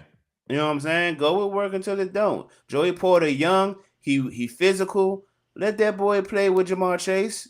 And speaking of Chase, getting those targets, you know, with Jamar Chase and, you know, T. Higgins getting some attention. I mean, that opened up stuff for Chase Brown. I mean, too. Yeah. Chase Brown got in our shit too. Yeah. I know he was over 100. Oh yeah, he was definitely over 100. Yeah, definitely over 100. But I mean, the chunks of yards he was getting, you know, on some of those runs too. I mean, just opened up the run game. I mean, those two receivers, the attention they got just opened up things for him too. So, so shout out to him for taking advantage of that because when nobody game planning for no Chase Brown. I think the idea is that we need to get to Joe Flacco, and we couldn't get to Joe Flacco. And, for sure. I mean, I outside of the quality of wide receivers, it looked very similar to the Colts game last year, where we just couldn't get to him, and he was delivering strikes. I mean, shout out to Joe Flacco. How you feel about DK Metcalf? Because, you know, we've seen this in Seattle where, you know, he'll have some great catches every now and then, but he'll just have, you know, those 1 or 2 catches every now and then where he's just not aggressive enough, and he's letting the other, you know, he's letting the DB take advantage of him Basically being talking about lackadaisical and when stuff like that. when that cornerback took the ball from him on the Yeah, side. right. It was another one of those moments. I mean, look, at the end of the day, DK Metcalf is a number 1 wide receiver in this league. Yeah. Sure. So I mean, sure, we could, you know, pontificate all until we blue in the face about you know, effort and all those things. And you know, I won't go as far as to say he lacks effort. I mean, sometimes that type of thing happens, and we wish it didn't. I mean, he's not like a super separating route running wide receiver. He's a physical, you know, physical jump ball, back shoulder shit, like where, you know, it's not because he's not a good receiver because he's getting so much separation and he's running routes so well. Like hit him on a slant and he gone type. That's type of receiver he is. You know what I'm saying? I think for me, outside of Calvin Austin going into that game, I don't think any other wide receiver had more than 1 catch. That's a problem. Yeah, now that I think about it, because Frymouth got off, that kid Washington got some burn as well. Yeah, so that sounds about right. We need a number 2 wide receiver, and that's why every single week there's a conversation about, oh, we might get Jalen Waddle, or oh, we might get Chris Olave, or we might, you know what I'm saying? Like that's why there's a conversation I'm almost tired of seeing it on my fucking timeline. I'm hearing the conversations. Dang, what if the Steelers didn't trade Pickens to Dallas? Like they could have had DK and George Pickens on the other side. But it would have been for 1 year. And the fact of the matter is, and the fact of the matter is that we weren't going to pay George Pickens after we got DK Metcalf. And to be even more honest, like for the people who were saying, because you know, and I seen you stick up for not stick up, but you know, respond to somebody. My man Young Heavy, right? Yeah, about to say, I think it was Young Heavy. Shout out Young Heavy. That was like we didn't. No, we just didn't have the quarterback that could do it. And it's like when a wide receiver, and we know that thing about wide receivers, if they're not getting fed, and it goes from, you know, AJ Brown's to all the way down to George Pickens. Like if I'm not getting fed, I'm going to have an attitude problem. I'm going to do some of that silly shit that George Pickens was doing in Pittsburgh. It just is what it is. We didn't have the guy that was going to know how to accurately feed George Pickens the ball. So that trade happened before Rodgers signed, right? If I'm getting the timeline yeah, for sure. Because Rodgers didn't sign till late. But even if that weren't the case, it was time to give George Pickens a contract. Let's be clear about that. Yeah. This offseason was when we needed to give him a contract. But his market, if Brandon Ayuk had got $25 million last year, then the market for George Pickens had to start at $25 million this offseason. And it's not his fault that he didn't, you know, like I said, we didn't have a quarterback. But it's hard if I'm the Pittsburgh Steelers, it's like, bro, I can't fathom me giving you 20. And I'm sure if $25 million is the least you could give them, then $30 million is probably something in the ballpark of what they might have been asking for. You know what I'm saying? They gave Metcalf 33, so we talking about 27 to 30. It was like, bro, with everything, with what you've done for us for 3 years, and you've had great games and you've had bad games, just keep it a buck. Like they couldn't justify paying him that kind of money. Couldn't wait to get him out of there.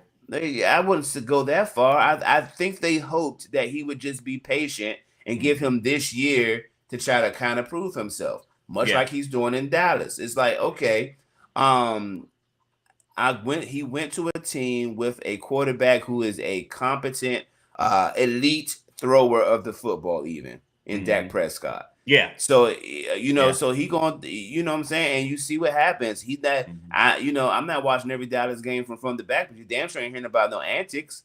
No. He's still doing little goofy on-field shit. Like, he's still doing that little goofy on-field shit that he does. But he's got a dude opposite side of him that's just as good as he is. So, well, the truth is that he's been shining. I mean, he's been shining all year, but with CeeDee Lamb out, he stepped up as a number 1 wide receiver. So right now, his case is proven. He's not going to be in Dallas next season. He's going to be on a. He's going to get that $30 million he wants next year, and good for him. And I gotta be honest with you, bro. I mean, this may be, if not the best offense in the league, that Dallas Cowboys I'm talking about. If I'm Jerry Jones and I'm watching this with my own eyes, I mean, and he's had a history of, not paying guys, being cheap, and and all this stuff. Jerry has had this history, but how could you not at least be like, yo, we seen enough. You getting this extension, dog. Like you and CD, one side, both sides. Like I just don't see how you make that mistake as an owner. Because you can't. It's not enough balls to go around. It just isn't. Like because you're gonna have to pay him $30 million. And maybe you can get him at 26, 27. Maybe you can get him at that. But George Pickens is 24, 20, maybe 23, 24. He can go get his bag next year. Why? I mean, why?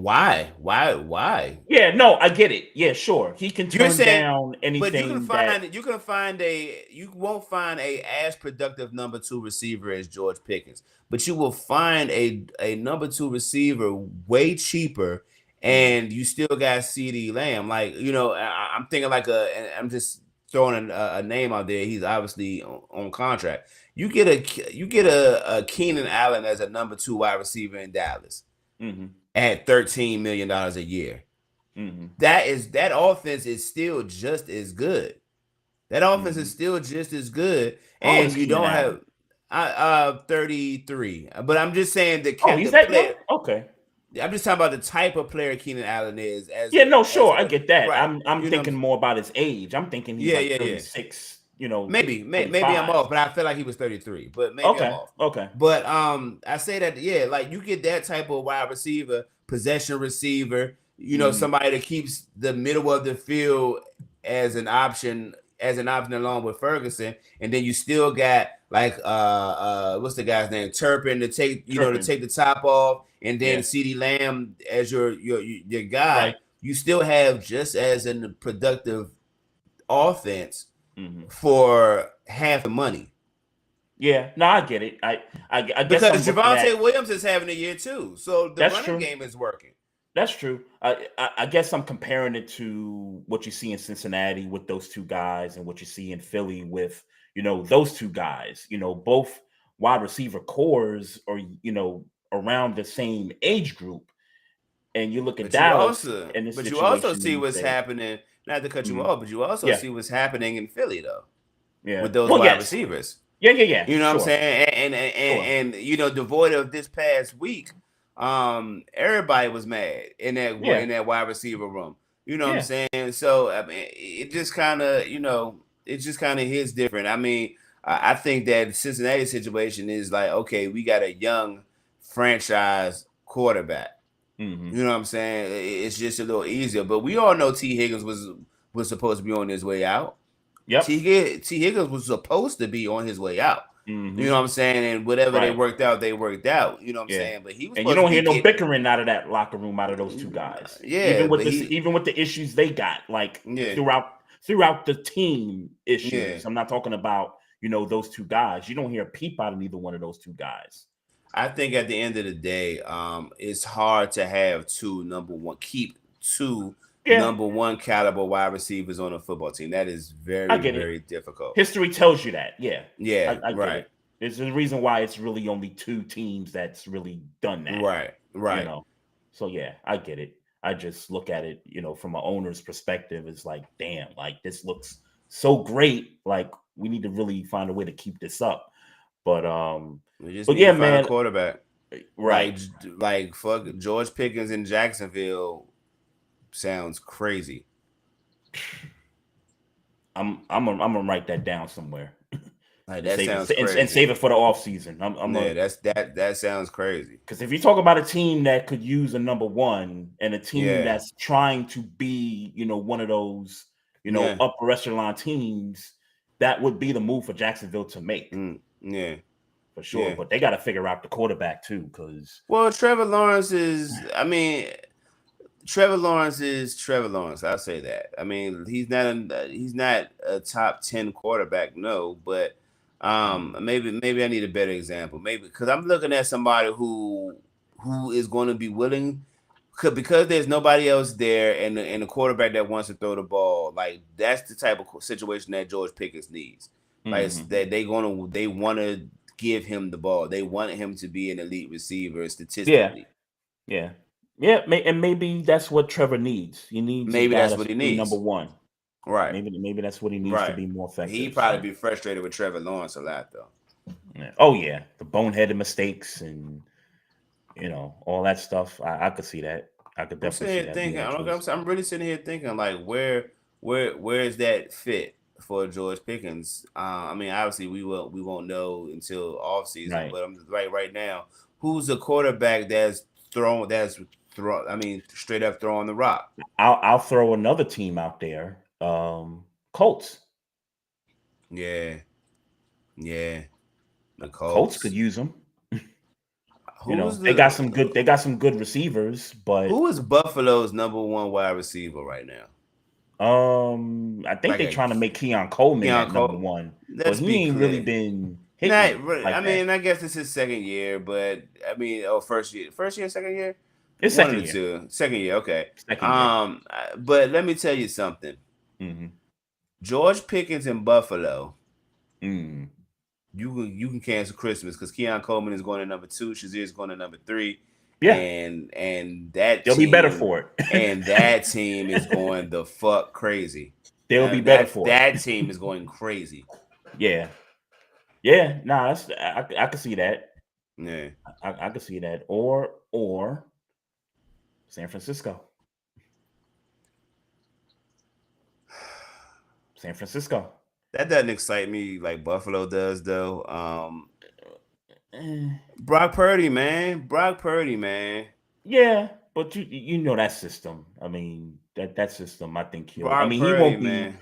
I mean, he might not get 1,600 receiving yards in that offense, but he gonna be damn well efficient in that offense for sure. I think Buffalo. I think George Pickens in Buffalo was 14. It makes more sense than San Francisco. Yeah. I agree there. I think it makes more sense in Buffalo, is what I'm saying. That's what I'm saying too. Oh, you said San Francisco. Yeah. No, I'm saying it makes more sense in Buffalo than it does San Francisco, but I wouldn't be mad if San Francisco made that move. Yeah, not at all. Shit, that shit was right in my face. I think I like Buffalo. For George Pickens and for the George, man, that would be the situation that puts them over the hump. I mean, shit. If he goes to Green Bay, he's the number one wide receiver. Yeah. We just came up with five destinations. that might even be crazier than Buffalo. But Jordan Love. It's the I trust Josh Allen. Yeah, true. It's the ups and downs of Jordan Love. True. But then I'm saying, I might still rank Buffalo over Green Bay. Yeah. But Michael Parsons on that other side though, bro. Yeah, I know. What up? Yeah, I know. What up, family? What up? Yeah, that would be crazy, man. Hey, man, I know. What we doing, man? Well, I'm looking for the control so I can put these picks up. That's it. Like the last minute, I've been trying to search for the thing that I got here. So got you. I've been trying to find this thing. Now I gotta drink water to remind myself I ate dinner, so I don't fucking try to eat again before I go to bed and shit. All right, here we go. Week number 8.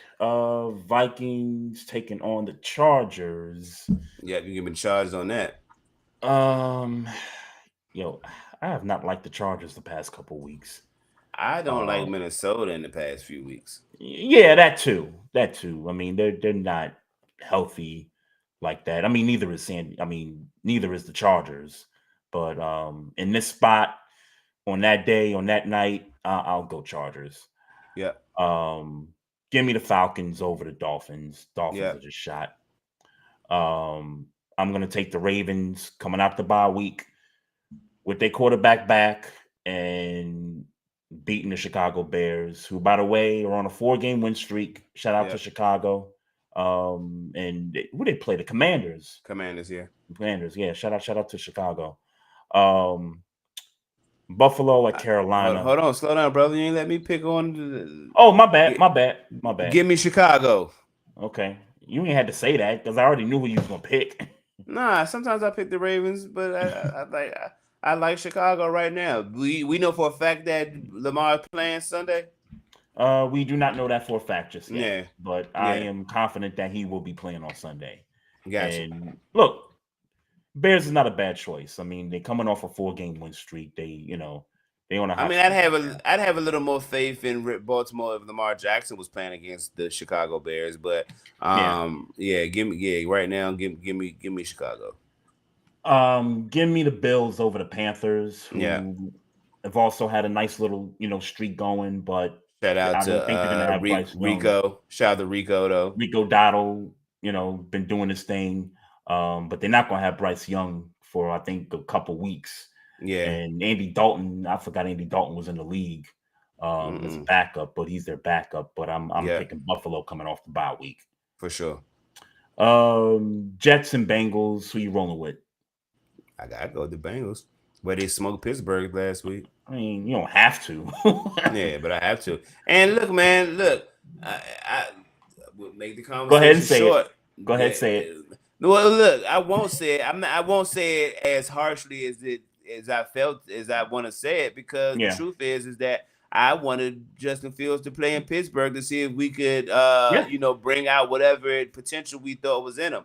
But I mean, do we blame this on the Jets, or do we blame this seriously on Justin Fields? And when I look at Justin Fields in New York, and when I look at Justin Fields in Pittsburgh, I am comfortable in saying that this is Justin Fields and this is not the organization's. He refuses to let that ball go for further than 10 yards. And it's to the point where now they're saying, okay, you don't want to let it go, so we got to call plays that don't allow you to let it go. Yeah. Vera Tucker is missed. I mean, profusely. He's missed, the offensive lineman there, because their line is not great. It's a bad offensive line in New York. Yeah. But if you were to ask me, who do I blame more?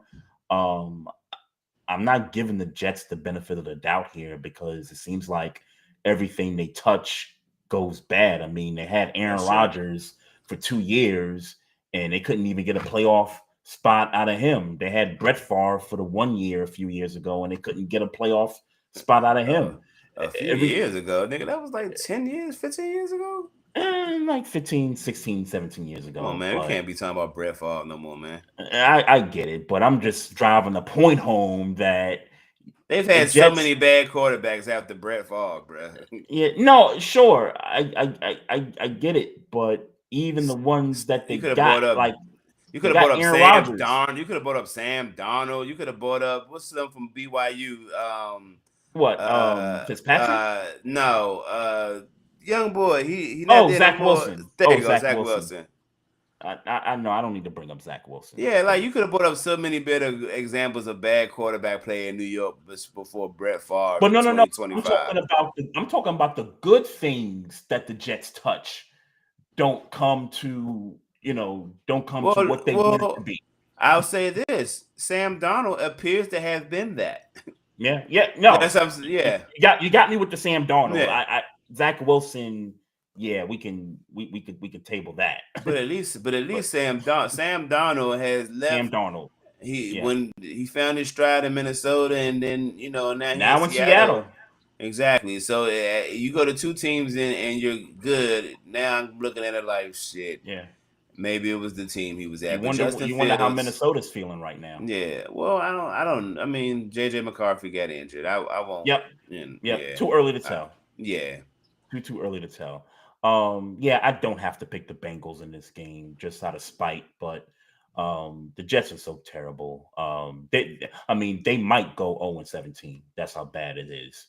But I'll go Bengals here.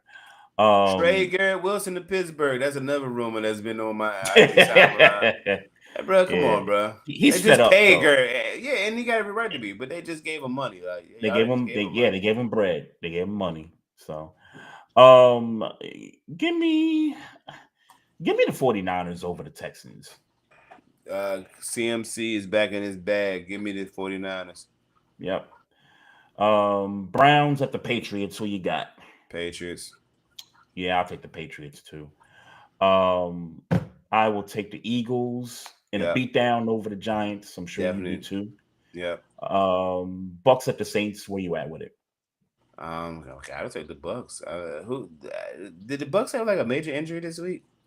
Yes. Mike Evans with a broken collarbone is going to miss the rest of the year. I didn't know it was that bad. Okay. Yeah. And then, but then I also seen that the rookie who had an injury too, though. Obviously not that crazy.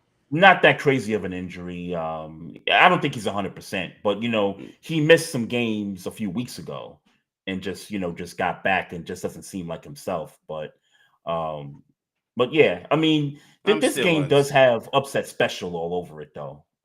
Based on what I saw last game, night. I guess. A division game, I guess. Yeah. I'm going with the Saints. I'm okay. Jeez. I mean, I get it. You want a trend of calling upsets, so you chasing a trend. I've been on a roll with these upsets. I say you're chasing trends. Go ahead, chase a trend. Yeah. This gonna be a good game, man. I think this gonna be good right here. I think this gonna be a good game, man. I'm gonna take the Cowboys on the road over the number one defense in the league, the best defense in the league. I'm taking the Cowboys. I'm taking the Broncos. I can't pick that upset. That defense is good enough to get a stop when they need it, and that defense on Dallas is so bad that the Broncos fuck around and score 35. Mm-hmm. But they can't keep starting slow like they've been doing. Yeah, but they're playing against a bad defense, a bad defense. They might not start slow at all. Yeah, that's true. That's true too. Titans at the Colts. Colts. Yep, I'm taking the Colts. Man, we really got to have a conversation. Well, we don't got to do it right now. And I think we talked about it briefly with the Colts, but I'm not going as far as you're going. I'm just saying, kudos to the Colts. Yep. Yeah, they doing their thing, man. Best record in the league. Sunday Night Football. Green Bay at Pittsburgh. I have to pick Pittsburgh in this spot right here. Green Bay coming off of a comeback victory over the Cardinals, which is crazy. But yeah, I think the Packers are in a bad spot in this game.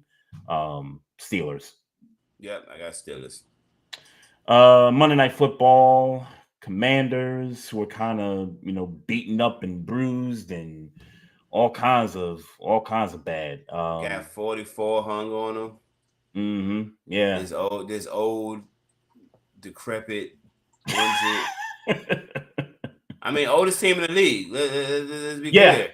Oldest team in the league. So injuries, not to be too facetious, sounds kind of up their alley with all these old folks on this damn team. Right. And injuries to your young guys. Like that's the whole thing. Yeah. But now the old guys got to come in and experience and moxie, you would think. But I mean, this is the Kansas City Chiefs who would seem to be hitting their stride. Give me Kansas City. Yeah, I'm taking the Chiefs. They look great, and look, it's against the Raiders, but that's what you're supposed to do. You're supposed to shut out, beat the crap out of the Raiders. That's what you're supposed to do. And it's not lost on me because a lot like when we was talking about the Ravens, earlier in the year, it's like when you beat the Detroit Lions, those are the wins. Quality wins. Those are the wins. Yeah. So they got a quality win, maybe an emotional win in Detroit, and then came right back and took care of business with the the bad team and took care of business. Let's be clear. Yep. That's Andy. I heard somewhere that was Andy Reid's first shutout in his career. That's what I heard. Interesting. That that's possible. Not a lot of shutouts happen, but that's. But you would think Andy Reid been coaching forever, like what? Almost 30 years he been coaching. Yeah, like he been coaching forever, man. So you would think that Yeah, I agree. You would think that. You certainly would think that. And shout out to Rashee Rice too, because he came back off the suspension, looked pretty good in the game. Looked like they got their horses ready to go, man. I don't know what the Chiefs' schedule is down the stretch here. Yeah, but you don't really need to know. They're on another championship run. For sure. The dynasty is not over. For sure. They, I think they're gonna lose a couple more games. Sure. But yeah, they look like they got everybody they want back, and the Broncos and the Chargers better watch out, or they better hold off on these guys. So, all right, that was picks for week number 8. Huge shout out to everybody watching us on Facebook Live. I saw H-Rap B up in here earlier, what up? Joella's, good, family in the chat for sure. Shout out to the team. Yep, yeah. Shout out to the team for sure, man. Shout out to everybody watching on IG Live too, man. I got my boy Courtney Harden watching us, and yes, sir. Got your cousin up in here, Quiet Storm _85. Yep. Appreciate trying to figure out how to make a sports bet. Yeah, no doubt.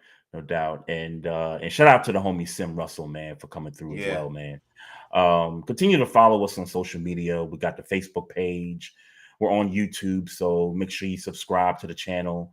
Also follow us on Twitch and on Twitter at Barbershop SPOR2. Also on Instagram at Barbershop Sports Talk Podcast. If you got questions or comments, just hit us up on the email, barbershopsportstalk1@gmail.com. And let me just, I gotta promote the stuff. Can't forget that stuff right there. New Era snapback hats. We still got a few of them on sale here. So, if you're interested, just scan the QR code and, we'll get you one shipped out as soon as possible. We also got the red, white, and blue joints also. Got plenty of those in stock. Definitely want to, get your hands on one of these here for sure. So, if you're watching, scan the QR code, we'll get one shipped out to you for sure. Man, if nothing else, man, this was great. Glad to be back. Looking forward to next week's episode, and love, peace, happiness to everybody out there. And as we always say on this program, mind your damn business. Drink some water. Oh yeah, we got him. Trey, Frazier, and Maestro Styles, we got one. Right back like we left something. We don't duck smoke, we want all of it. So line them up, Trey sharp with the blade, we sizing it up. I'm quick to catch the fade, Styles making the cut. Cause we coming out clean every time that we showing up.